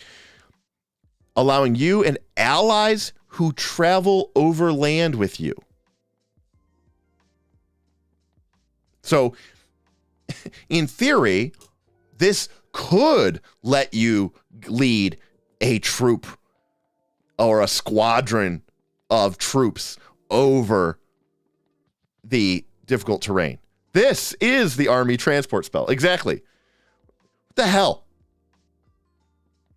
That is just like so stupid. This is like, oh, okay, I'm guided by inspiration to find the secret mountain pass that allows the army to get through the mountains in record time. Yeah. So this spell works way better. Wait a second. Look at this. It only costs 1 minute to cast. I know this is mostly irrelevant, but the duration is until the next daily preparations.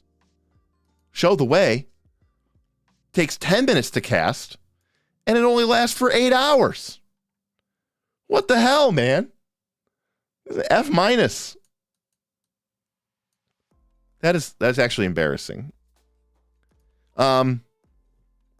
I still don't think the spell is incredible. Let's be clear here. But this is much better than Show the Way. I think it's C. It's a scroll C. So I'm going to stick it. I'm going to stick it there. It is scroll C, Wanderer's Guide. Yep. Again, it's a cool spell to take, and obviously one of the advantages of being a prepared caster is that, if you need to get the army across the trackless wilderness and they need to be there by the 3rd day so that the Rohirrim can break the siege of Helm's Deep, Gandalf can cast Wanderer's Guide and get them there because he's a wizard and he can prepare that spell. Everybody else is kind of SOL. If you have one of those in your back pocket because you're playing in that kind of campaign, that's probably cool. Otherwise, I probably wouldn't worry about it. If you're not doing a lot of overland travel and you're not ever really focusing on that part of the game, then it's not really, Wand C if your DM does big overland travel campaigns. Sure. That would be really pushing it, though. That would be really pushing it. All right. Warding Aggression. We only got 4 left. Okay, this is everything except for Occult. Arcane, Divine, Primal, 2 actions, and it lasts up to a minute. We create a magical ward through your attack and attempt to plant it on a foe. This ward increases your defenses against that foe as long as you keep attacking that foe. So this spell has like Magus build all over it, right? How to avoid power creep 101. Just publish worse content. So basically, you make a melee strike with weapon or unarmed attack against the foe. And in addition to that, you get these bonus effects. So, Secrets of Magic, let me guess, wordy and ineffective. So this is obviously for melee builds. This is for War Priests. This is for Maguses. Of course, the problem with being a War Priest or an Oracle is that they have a terrible attack bonus and are probably going to miss. But you are spending 2 actions, but you do get to make a strike with this attack. So you're getting, you get to make your attack. So it's only kind of like 1 action, really. And then if you hit, you get +2 status bonus against that foe. And if you critical hit, you get +3 for 1 round and then +2 for the rest of the duration. +2 status bonus, nothing to sneeze at for a minute, though. And I actually completely agree. I actually think this is a great spell. It's really good action economy. You're spending 2 actions. You're getting to make a strike with a weapon against the foe. And then you still get all the normal benefits of your strike, but you also get these additional benefits that even if you miss, you still get a +1 status bonus against that one foe, which is nice. But if you hit, so it's like, okay, I spent 2 actions, I hit, and I get a permanent +2 status bonus against that foe. I say permanent because it says up to 1 minute, but realistically, that's for the end of time as far as that opponent is concerned. It ends if the foe you attack dies, or at the end of any turn in which you didn't hit that foe with a melee strike. So that part does kind of stink. This provokes AOO, I believe. It has Somatic. Somatic has Manipulate. Manipulate would trigger. That does suck. This is like when using parry from weapons that had the parry trait had the Manipulate trait, and it would cause you, so by trying to be defensive, you would actually open yourself up to being attacked. Remember, in theory, I'm talking to you, Roll for Combat, Battles Du Bestiary, Discord. In theory, most creatures in Pathfinder 2 should not have attack of opportunity reaction. Even though everyone and their mother seems to be sticking it on every single monster I've ever seen that people build. Stop doing that. Stop doing that. Stop doing that. As a champion with free archetype, I just got interrupted by a red dragon yesterday casting this. Well, that kind of sucks. Hey! Dark Council tipped $15. Divine spells are weak. Where is the pain? Thank you from the Dark Council. Appreciate it. Divine spells, honestly, they've been kind of all over the place. I mean, I think there's a couple of really pretty solid ones up there at the top. Heroism is really great. Circle Protection, Locate, Blindness. But yeah, some of these divine spells have been a little underwhelming. One of the fastest ways to get a play group to not like this game is to house rule that everything gets AOO, in my opinion. Yeah, of course. Yeah, monsters should have some sort of reaction, just not AOO and all of them. Be creative. Joey said it perfectly. And I would encourage anyone who is building monsters and wants those creatures to have interactivity outside of their turn to give them reactions that aren't just attack of opportunity. It's lazy, it's boring, and most of the time it doesn't even really fit with the monster. And I strongly suggest avoiding it whenever possible. Yeah, suddenly everyone is a level 1 fighter. One class, I think there's like 19 classes now. One class in the entire game gets attack of opportunity as a level 1. Everybody else can't get it till later, and then they have to take a feat. And then a lot of people who get it don't even really technically get attack of opportunity. They get some sort of very narrow version of it. But that is unfortunate that it does provoke attack of opportunity if they do have it. But I still like the spell. Not for some builds, useless, right? For other builds, very powerful. So when we're talking about divine, we're really talking about your war priest or a battle oracle. And so, we do have to keep that in mind as we think about this. So I'm going to put it over here. I'll put a little note here that for a melee oriented, there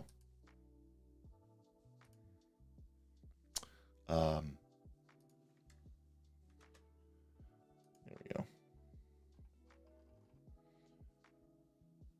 For a melee only. So for a melee oriented build, I think this is probably pretty good. But all right, there we go. For melee only. As a GM, I would rule that the strike fulfills the somatic component. Damien, I like that rule, and I think I would probably embrace that as well. I think that's a pretty cool thing. Hey, what's going on, Edril? Pierre's here, everybody. Picking up a couple of warding aggression for my level 17 War Priest one-shot tomorrow. Sounds pretty cool. I'm excited. That's pretty cool. And I do like Damien's proposed house rule. Actually, I like that a lot. So, the manipulate is me whacking you with my weapon, right? So, I think it's a solid spell if you are a melee-based, attacker. Web of Eyes, and it's from Secrets of Magic, so it's got not 1, not 2, but 3 paragraphs of text. Woo! All right, Web of Eyes. 30 feet, 5 targets, 10 minutes. Everybody gets an invisible sensor just above their eyes. It looks where they look, and all targets can link their vision briefly to notice things that one target sees that the other ones cannot. Wall of text goes to F. We're tempted here. Each target can use an action to share what it sees with any number of other targets until the start of time. And it's only 10 minutes, so you're not really getting a lot of time out of this. So you can spend an action to share your vision, and this improves how well the recipients can perceive anything that the shared creature is looking at. For instance, I love when the spell has to be like, for example, it's not what, just tell me what the spell does. Don't tell me for instance. If a creature is undetected to the recipient but observed by the sharing creature, then it becomes observed by the recipient as well. Typically, the creature is seen as a glowing outline superimposed on its position.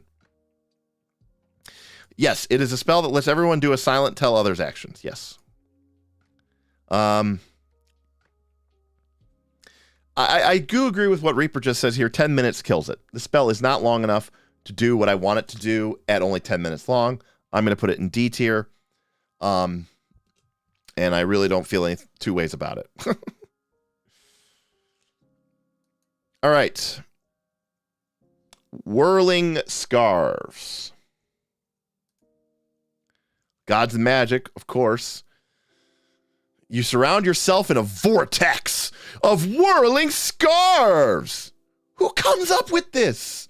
Is there a god of whirling scarves out there? Why isn't this whirling colorful vortex of, I don't know, awesome, divine energy, righteous power? Why has it got to be whirling colorful scarves? Okay, so I'm surrounded now by whirling colorful scarves. I gain concealed, but only against ranged and melee attacks.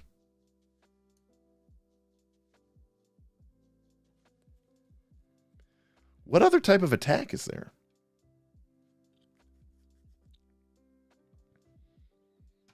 Okay. When a melee attack fails to hit you because of the flat check, the scarves snag the weapon, and they get a -1 circumstance penalty to attacks. Okay. But the timing of the scarves' movement is harder to predict. So for ranged attackers, instead of a DC 5 flat check, it's a DC 6 flat check. Okay, spell attacks. Okay.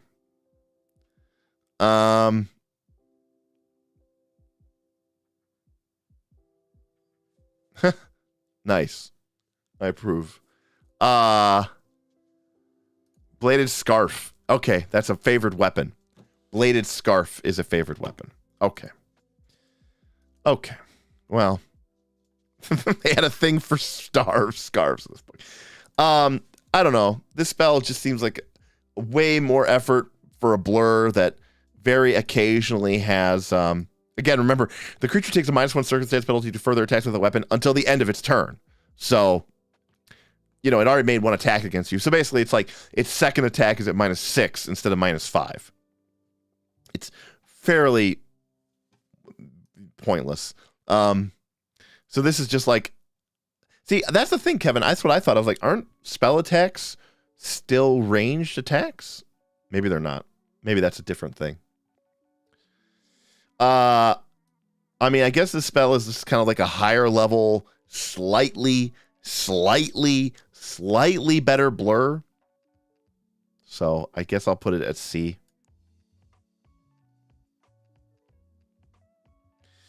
And last but not least, Zone of Truth. Now, we already know Zone of Truth is mostly useless because the cantrip Divine Lance exists. But we're going to talk about why this spell is an F in a minute. Yeah, otherwise True Strike wouldn't work with spells. That sounds correct.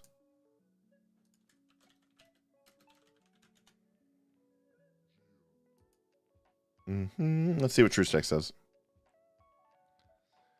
Man, Archives and Ethos is so good, but its search is so bad. I know everybody knows this, but it's like embarrassing how bad it is. It's still going.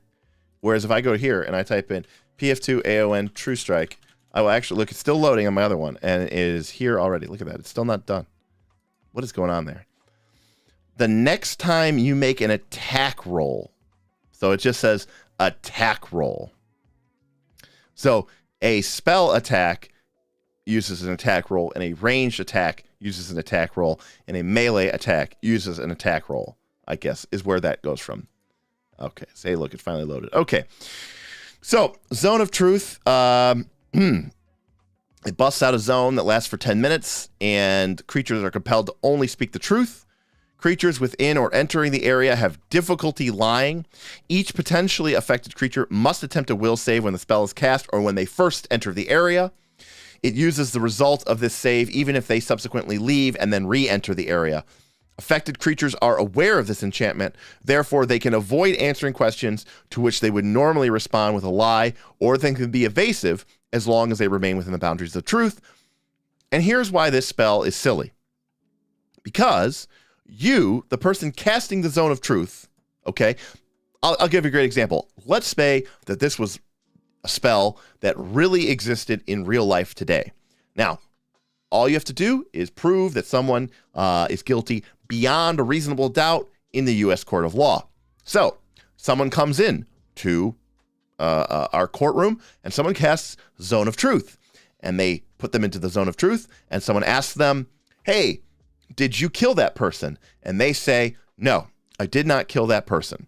And they turn to the jury and they say, look, he spoke and he said so within the zone of truth, so he is innocent. But then the defense attorney just goes, how do we know he just didn't make his will save?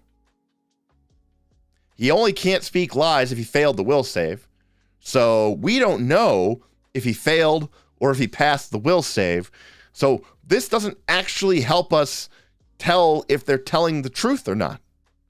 So we have no way of knowing whether they're actually telling the truth, because we don't know if they passed or failed. They could be speaking the truth because it is the truth, or they could have passed the will save and they're just lying to us normally. So it doesn't really work, because you don't know if the person passed the save or not. So it literally doesn't work.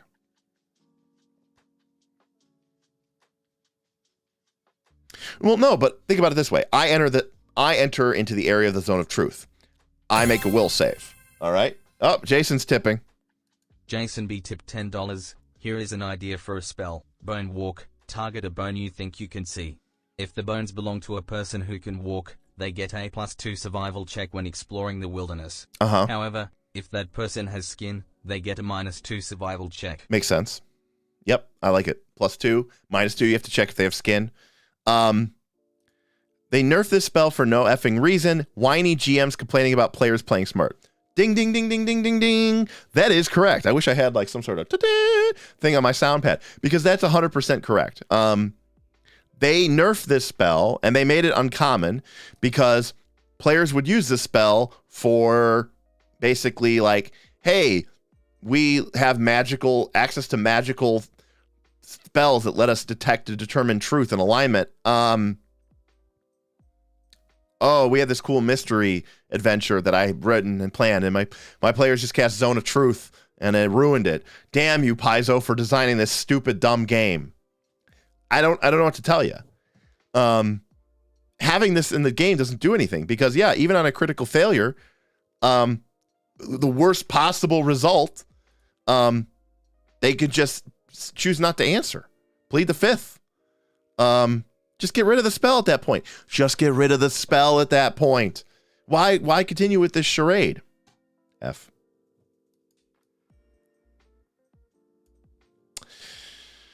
Well, there we go. No, my sweet coffee house murder mystery adventures. Damn you! I'll give you a great example. Spoiler alert for those of you who may have not seen or watched our Rise of the Rune Lords adventure. A group of new players, Bob and company, playing Rise of the Rune Lords, played in the Skinsaw Murders. They encountered that first scene, they encounter the dead bodies in Sandpoint, and they're trying to figure out what happened, and they have no idea what's going on, and they don't even figure out that it's a ghoul until, like, ghouls attack them sessions later. I played Rise of the Rune Lord with a different group in Pathfinder 1, including William Blindness was one of my players. And they found this, the blood at the scene of the crime, and one of the clerics in the group immediately just said, I'll come back the next day. I'll prepare this spell called Blood Biography. You take a piece of paper, you dip it in someone's blood, and it like writes out from the person who died, like, what killed me? Why did I die? What killed me? Who killed me? And we'll know everything that we need to know right away. And they knew from like the very first minute of the very first session exactly what was going on. Now, is that spell stupid? I maybe, but it was in the game and they used it, and that would be like saying that someone's stupid for using DNA investigation and they're modern day investigators. No, I mean, like, you don't have DNA research in fantasy RPG world. You've got spells like Zone of Truth or Speak with Dead or Blood Biography or, Zone of Truth, which now is stupid and dumb. So, Total Entropy. I remember casting this spell when I first started playing. I thought I was so smart. Then I realized that I didn't know if they passed their saves or not. Right. Because then you get into the thing, you're like, did you just lie about not lying? Like, maybe you could set up some weird situation where you have, like, one god always tells the truth, and one god never tells a lie. Anyways. Also, the thing that's supposed to stop it from breaking missions is the uncommon tag. Making the spell worse is unnecessary. Yes. Use forensic die to solve a mystery practically instantly. Right. Like in modern day terms, they would be like, you'd be like playing like if Paizo made like a modern day like CSI game, it'd be like fingerprint database, uncommon. Make a check. If you pass, you identify them. If you fail, you're not sure whose fingerprints they are. You'd be like, why is this uncommon? Can't I just use this? All right, so that is Divine level 3. We've got Heroism level 3 Fear at the top. We've got another variation of Fear, Agonizing Despair at A, along with a really good, solid, all-around purpose divination spell in Locate, a super powerful debuff in Blindness, although it does have incapacitation trait, so mind that. Although it does work even on success for a limited duration, so there's still some benefit to that. And Circle of Protection is a really solid AoE status and save buff, AC and save buff that could really get you a good use for many, many, many levels to come. So some pretty interesting spells. Of course, there's also a glut of Ds and Fs. This wouldn't be Pathfinder 2 without, at least 8 to 10 horrible spells. And, honestly, the list only has about 30 or so spells. So maybe 32. So not a lot. Arcane is going to have more, of course. But we are getting to the point now where we're not dealing with 80 or 90 spells each level because they're higher levels. So we don't need that many. Oh, the bottom of the F is cut off a little bit. There we go. So any questions? Technically, I go till 10 o'clock, but I'll give you guys a few minutes to see if anybody has any questions or anything like that they'd like to ask me. But otherwise, I'm probably going to call it an evening. It is nice to be back. Obviously, we're still trying to figure out what we're going to do with our release schedule. Hopefully you all have been enjoying the return of Night School. That was a request from our patrons. Not the most popular video, but patrons and the people who do enjoy it seem to really enjoy it. And we also did some. As a way, I decided to sort of experiment and put some short clips out of there of some of our live streams, some of our most interesting topics. And I released a couple of videos, and they didn't do too well either. So I think what really comes down to it is nobody likes our channel, and YouTube hates our channel, and the majority of the Pathfinder 2 Roll for Combat question. You should come onto our show and you can complain to Mark directly. Well, you know what? We may have to do that.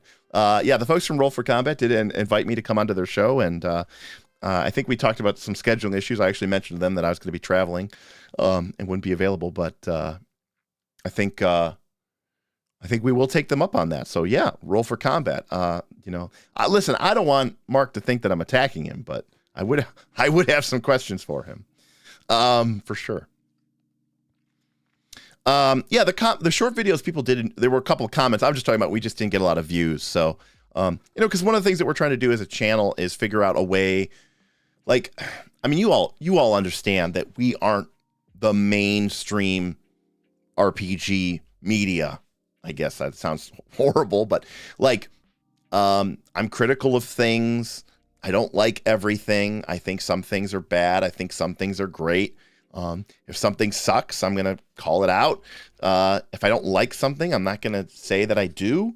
I think that there are problems with the game. I think there are problems with Pathfinder 2. I think there are problems with 5th edition. The fact that we aren't a 5th edition channel is already a big problem for us. And so, if we want this channel to continue to grow and be something that we can really invest our time and our effort and money into, we do need to figure out ways that we can grow and try to continue to expand and find our audience. And so, we experiment with different things sometimes. Hey, let me put out some short, under 10-minute videos that, are sort of just really digestible, quick tips, quick hits, and see if we can get a lot of clicks on those, a lot of views on those. Well, we really didn't. Let me try doing this in, night school format. Well, that's not really getting us a lot of views either. So, yeah, got to keep the content going. If it's cutting, a Q&A is a good way. We thought that was the case, and we might continue to try that a little bit, but the initial results from the first 2 that we did were really bad, like really, really bad, like the worst we've ever seen. So, because we are a niche product in a niche market, right? RPGs are quickly becoming mainstream, but that is basically synonymous with 5th edition. We are focusing not just on Pathfinder 2, but we are also I talk a lot about Legend of the Five Rings and Blades in the Dark and Dungeon World and, Forbidden Lands and a bunch of other games that if Pathfinder 2 is number 2 in a huge market that is already dominated by 5e, 5e is like number 1, number 2, number 3, number 4, number 5, number 6. Like Pathfinder 2 is like number 7. So some of the other games that I'm talking about are even smaller and more niche. And, there's a million other channels out there talking about 5th edition. Some of the channels are incredible. They're amazing. I love them. Some of those folks out there are doing really, really good work.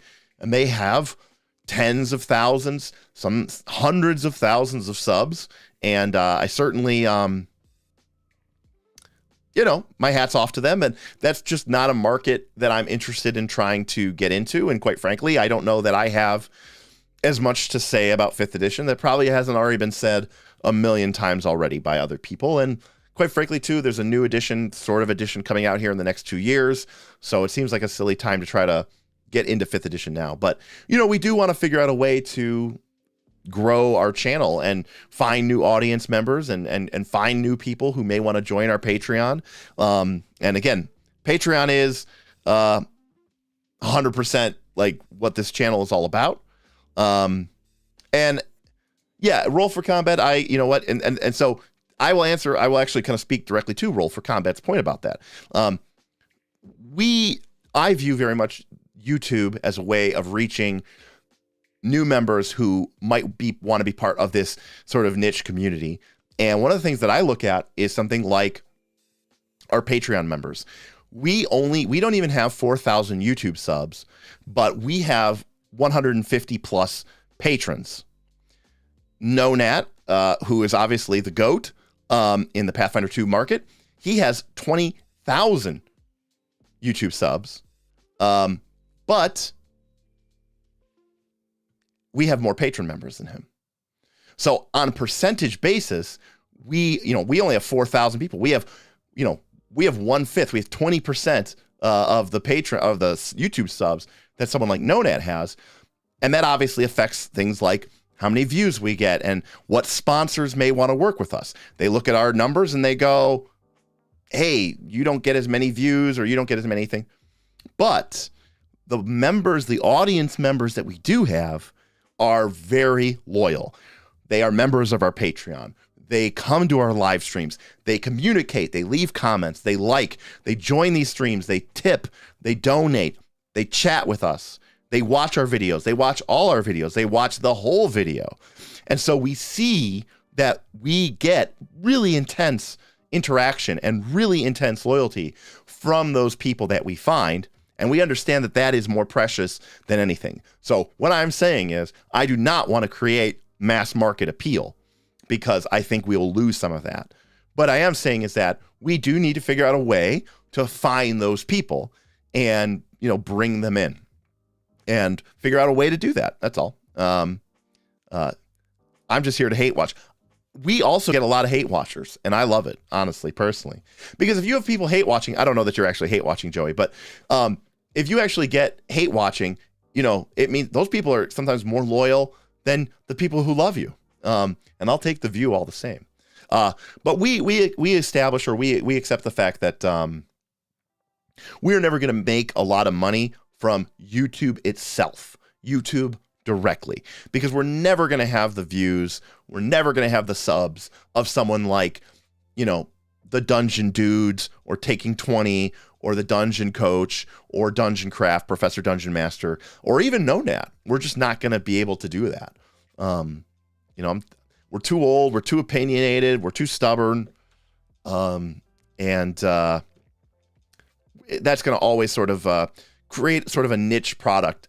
But for the people who like what we have, and especially people who like the community that we are building, then those people become super passionate. They become active members of a growing community that really is more than just me or Bob or any of the other knights. It's more about what we're building as a group. And that's kind of like what Northern Reaches is all about. And that's what some of the ideas around building like a content production site is all about. And, I just want to figure out, though, look, I mean, it is something that we're trying to grow and develop, and we do need to try to figure out new ways of doing that, and we're kind of in a transition period. We had a plan, okay, we got Tuesdays, that's Rise of the Rune Lords. We got Thursdays, that's my sort of Derek live stream. We're gonna do a couple of videos a month for night school or combat and tactics or reviews, and we'll build up some other stuff on the Patreon, and then all of a sudden, boom, before you know it, we got $500 richer and a TPK, and that's kind of thrown everything up in the air because I don't know where and what we're going to do. Because if I'm being honest with you, and I always am, those on average, those Tuesday AP live streams were bringing us in, on average, around $400 a stream. Now, obviously, we had our first stream where we got a ton of donations. People were exceptionally generous. That kind of boosted up the average. So even if you throw out that first stream, we were still averaging probably $300 a stream between tips for the group, for tips for the Wheel of Destiny, tips for the heroes, tips for the Wheel of Pain. So if we look at that as $400 a stream, well, the TPK occurred, and I stand by my decision to implement what I implemented, but it's clearly obvious to us that, the Wheel of Pain, the hero point buying, it creates a lot of good things, but it also creates a lot of potential problems. And I also think that it's not the way that most people expect or would ever play their games at home. And so it does sort of differentiate between what you're seeing on TV and what you are experiencing in your home table. And one of the things that I talk about in this channel is I want to be a site for entertainment and education. And while I think that the end of the Rise of the Rune Lords, or even the whole Rise of the Rune Lords campaign in general, was very entertaining, I think some of the aspects of the education were somewhat diminished because of the way that I use my hero points, and especially towards the end with allowing the chat to buy them for the heroes, and of course the Wheel of Pain spins, because it really sort of pushed it more towards entertainment and less towards education. Now, it should be noted, it should be telling that before we pushed it towards entertainment, we were also making like 25 cents per adventure path episode. And then once we went live and we had people tipping to give their heroes hero points or to give the GM Wheel of Pain spins, we were suddenly making $400 an episode. But that AP has ended, and that is a model that we do not think is sustainable in the long term for our own sake. And I think even for the people who really participated in it, feel like to go back to that well would be a little bit, it would be a little bit inappropriate. But that was $1,600 to $2,000 a month of income that is no longer part of our channel. So February last month was a huge month for us because we had some incredible live streams with some incredible donations. And then at the beginning of this month, March, we had that TPK, and we haven't had a replacement for that since. And no, I don't know what the future looks like, but it's not going to have that same kind of engine that's going to be running to generate that kind of tipping income. And rightfully so. I mean, part of the reason we created that system was to give people an incentive to put their money, and if they want something to happen, good to happen, they can make something good happen. If they want something bad to happen, well, they can make something bad happen. And ultimately we understand that getting rid of that system is going to cost us money.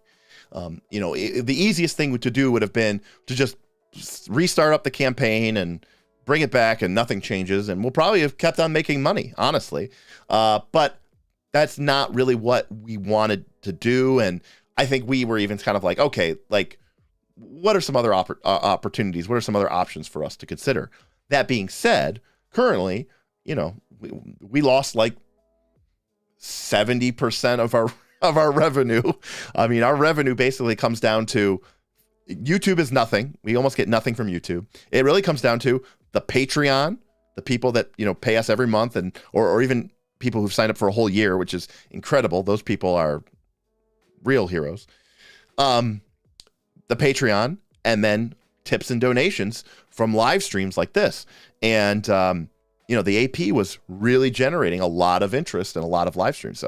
We had 70, 80, 90 people in some of our APs, which is like more people than we've ever had before, ever.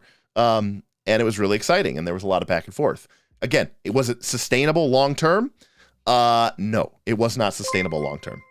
Hey, Damien, I'm not going to slow down on tipping with no hero points. Well, Damien is a rare example of a special someone, and he's the kind of loyal, dedicated Knight of Last Call, member that, obviously we love, and we really appreciate him. But I also understand that not everybody is a Damian Williams, not everybody is a Ben Acero, not everybody is a Stephen Palmer, not everybody is going to be as, interested in a run-of-the-mill game.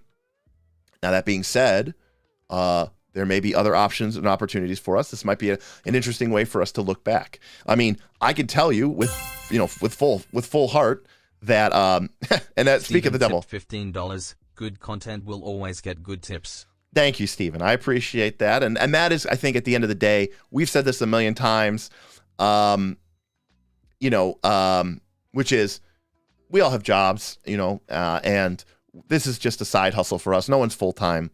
So I don't need this channel in order to make my mortgage payment. I don't need this channel to keep, my dogs fed. So we are going to do this the way that we want to do it. And we're not going to do it because we feel like we have to for money. If we can make money and make awesome stuff for gamers and gaming, we're going to do that. I mean, why not, right? That's double winning. But if we have to make a choice, between the two, we're gonna side with what we think is cool or awesome and or impactful or fun. Actually, Pierre, the big tippers were tipping for the Wheel of Pain. That is true for that last session. That is very true. But like I said, overall, the heroes actually received a lot more tips than the Wheel of Pain. There were a number of large, big tips, especially in the first couple of sessions, where basically people would dip $100 or $200 and say, I want to, divide it 50-50-50 to each of the three main characters. And everybody would suddenly get 3 or 4 hero points each at the start of a session. So over time, that was definitely the case. So there were people on side of good, and there were people on side of evil. I just think I didn't want to turn my game into an arms race. I didn't want to pit half of my community against the other half of my community. $50, anything not PF2E smile. Thank you, Dark Council, for the $50 tip. That is very, very generous of you. Dark Council, by the way, if you're not familiar, is sort of the anonymous tip or the anonymous group of people who of Patreon members who may or may not have been involved in sort of supporting and destroying the Wheel of Pain. And what they were mentioning there, the Dark Council was talking about anything not PF2E. We are, let me rephrase this. I don't want to say this. We are not a Pathfinder 2nd Edition channel, because I am not a Pathfinder 2nd Edition exclusive player or GM. I talk at great length. In the last month alone, I have purchased and bought 7 new RPG books from 7 different RPG systems. Okay, 2 of them were 2D20 systems, Dune, Adventures in the Imperium, and Star Trek Adventures. But I, as I've said many, many times before, play a lot of different games. I bring a lot of those elements into my game. I like Pathfinder 2nd Edition, and as far as crunchy, tactical, fantasy, action role-playing games, it's my number one. I like it over 5th Edition. I probably even like it over 4th Edition D&D, to be honest with you. But that is not the only itch that I like to scratch. And we built our channel as a Pathfinder 2 channel because that's what our AP was, and that's what we were filming, and that's what people want to talk about. And that being said, one of the advantages of building up a very niche community is it does give me, I guess I could say, encouragement or maybe a little bit of flexibility to go and explore things that aren't Pathfinder 2nd Edition. And so while Pathfinder 2nd Edition will always have an important, and probably I would even say majority of the content of this channel and of these live streams will always be Pathfinder 2nd Edition, at least until Pathfinder 3rd Edition probably comes out in the next couple of years.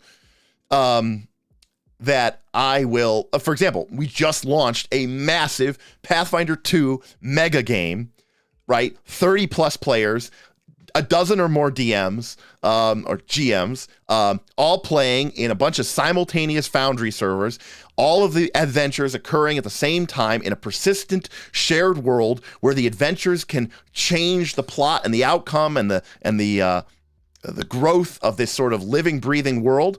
It's like Pathfinder Society plus an MMO plus some Western Marches plus your home game all combined into like one awesome thing, like with a bunch of like, you know, Derek and Aaron stuff sprinkled on top of it. But that's all Pathfinder 2, and that's awesome. Like I'm 100% on board with that.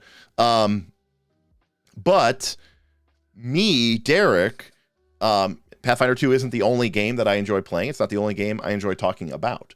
And so I think one of the things that I want to explore is the idea of, hey, I have this awesome Patreon, which really, really supports us and really allows us to do a lot of things. And if they are encouraging me to go in a different direction for different types of content, then that might be something that I'm willing to explore as well. And I would even say to someone who is only a Pathfinder 2 player, hey, you should really pay attention and watch some of these other games or learn about some of these other games. It will make you a better role player. It will make you a better player. It will make you a better game master. It will make you a better game designer, developer, probably even make you a better human being. And I think, you know, nothing like that. There's nothing that comes with exploring this game space. And there's a lot of smart people out there doing it very well. So yeah, I think there are a couple different options and ways that we can continue to approach this. But at the end of the day, ultimately, it's got to be something that, I really vibe with. I love, I love what the knights bring to the table, and I love. Floyd takes $5.42. I'm tipping just to tell you to check out Lancer. Oh yeah, Lancer's you bet it. Lancer seems amazing. I grew up playing Mech Warrior video games. I even dabbled with BattleTech, the tabletop miniature game. So Lancer is definitely high at my list. That's actually a game where I don't mind that of having like a digital character sheet or digital asset, just because I think that is pretty sweet. So Floyd, I will definitely be checking out Lancer. It's definitely on my list for the next couple months to check out. But yeah, but what I was gonna say is like, as a game master, if the game master isn't, super into whatever it is that you're doing, the campaign is not going to succeed, So I'm encouraged by this community. I'm supported by folks like you, and that gives me a lot of, courage and faith that the messaging that we are doing is on track. Are we going to make every decision perfectly? No. Am I going to make the best business decisions? No. Historically, that has been proven wrong time and time again. But I do think that we are doing some things that are going to, create the kind of community that we want to build, and also at the same time, hopefully, bring in new people and allow us to grow and expand. So that was all. That was everything I had to say. Long story short, thank you. The people who watch these live streams are definitely the tip of the, they're the tip of the mountain. They're the peak of the peak. Folks like you are, that is our dyed in the wool true fan, and we appreciate you sticking around and watching these things. And if you're throwing us a couple of bucks, or even better, if you join our Patreon, we love it. We love to see you there. It's a community that is about expressing yourself. It's also about coming to, into opinions and thoughts and ideas that maybe are different from the ones that you've been exposed to. And, hopefully that's an opportunity for you to educate and learn and kind of grow. And, I am not trying to be everything to everyone. What's that saying? Like, you can please all the people some of the time, or you can please some of the people all the time. Like, we are definitely on the please some of the people all the time, right? We're trying to build a community that fits. And I think what we're just trying to figure out is, what is that community look like, and what do we want to do with it, and how do we want to leverage it, and how do we want to grow it? So, all right, I think that's all I have. Luckily, I only had to mute the microphone like once or twice for coughing fits. So that was nice. All right. Does anybody have any other thoughts, questions, concerns? I'll be on the Discord. So if you're interested in chatting with us and being a part of the conversation 24/7, and you're not a member already, check out the Patreon link below. That's going to let you join our Patreon. Even our lowest tier gets you into our Discord, but the higher tiers have other benefits as well. Access to secret hidden content, extra videos, more permissions, behind the scenes, the whole jazz. So, well, I appreciate you, London Matthews. Thank you for the nice saying. Go eat some soup and take a nap. I'm going to go eat some soup and go to bed. That's what I'm going to do. We got another super chat, probably the last one of the night. Finishes it up. I asked one, scroll up. Okay. Scrolling up. Damien, where'd you ask? Damien, just retype your chat. Oh, here we go. Questions.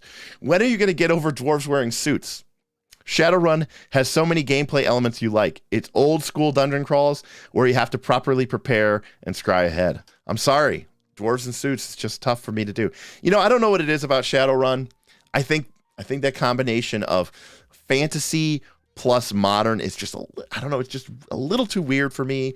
Ogres and ogre bikers and troll, whatever is kind of silly. So I just... Dark Council tipped $19.58, getting you to that $150 goal. Well, thank you, Dark Council. That is very, very appreciated. Thank you, the $150 goal. Yes, we went to 150 because, this is our only stream this week, and with no AP, we're trying to do some stuff here for our northern reaches. We're also trying to grow into sort of some digital content offerings. We'd love to be able to afford some nice artists to produce some really high quality work for us. So we're definitely trying to put some dollars in the coffer so that we can immediately spend it to give you all better products. So, Damien, thank you. Dark Council, thank you. And Iodine, one question. Ever heard of Time Wizards RPG?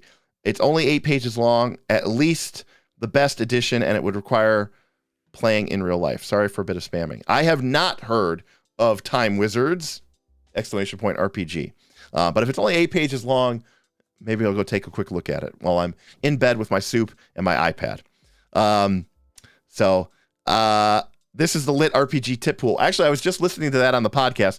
That's going to be a $200 tip pool. So, London, if you ever see me with a $200 tip pool, you will know that is the Lit RPG tip pool. Elijah says he's late to the stream, but he loves the content. Well, I'm happy for that. That is awesome that you like that so much. And I think I'm going to go, folks. So, thank you for joining, and I will talk to you next time on Knights of Last Call.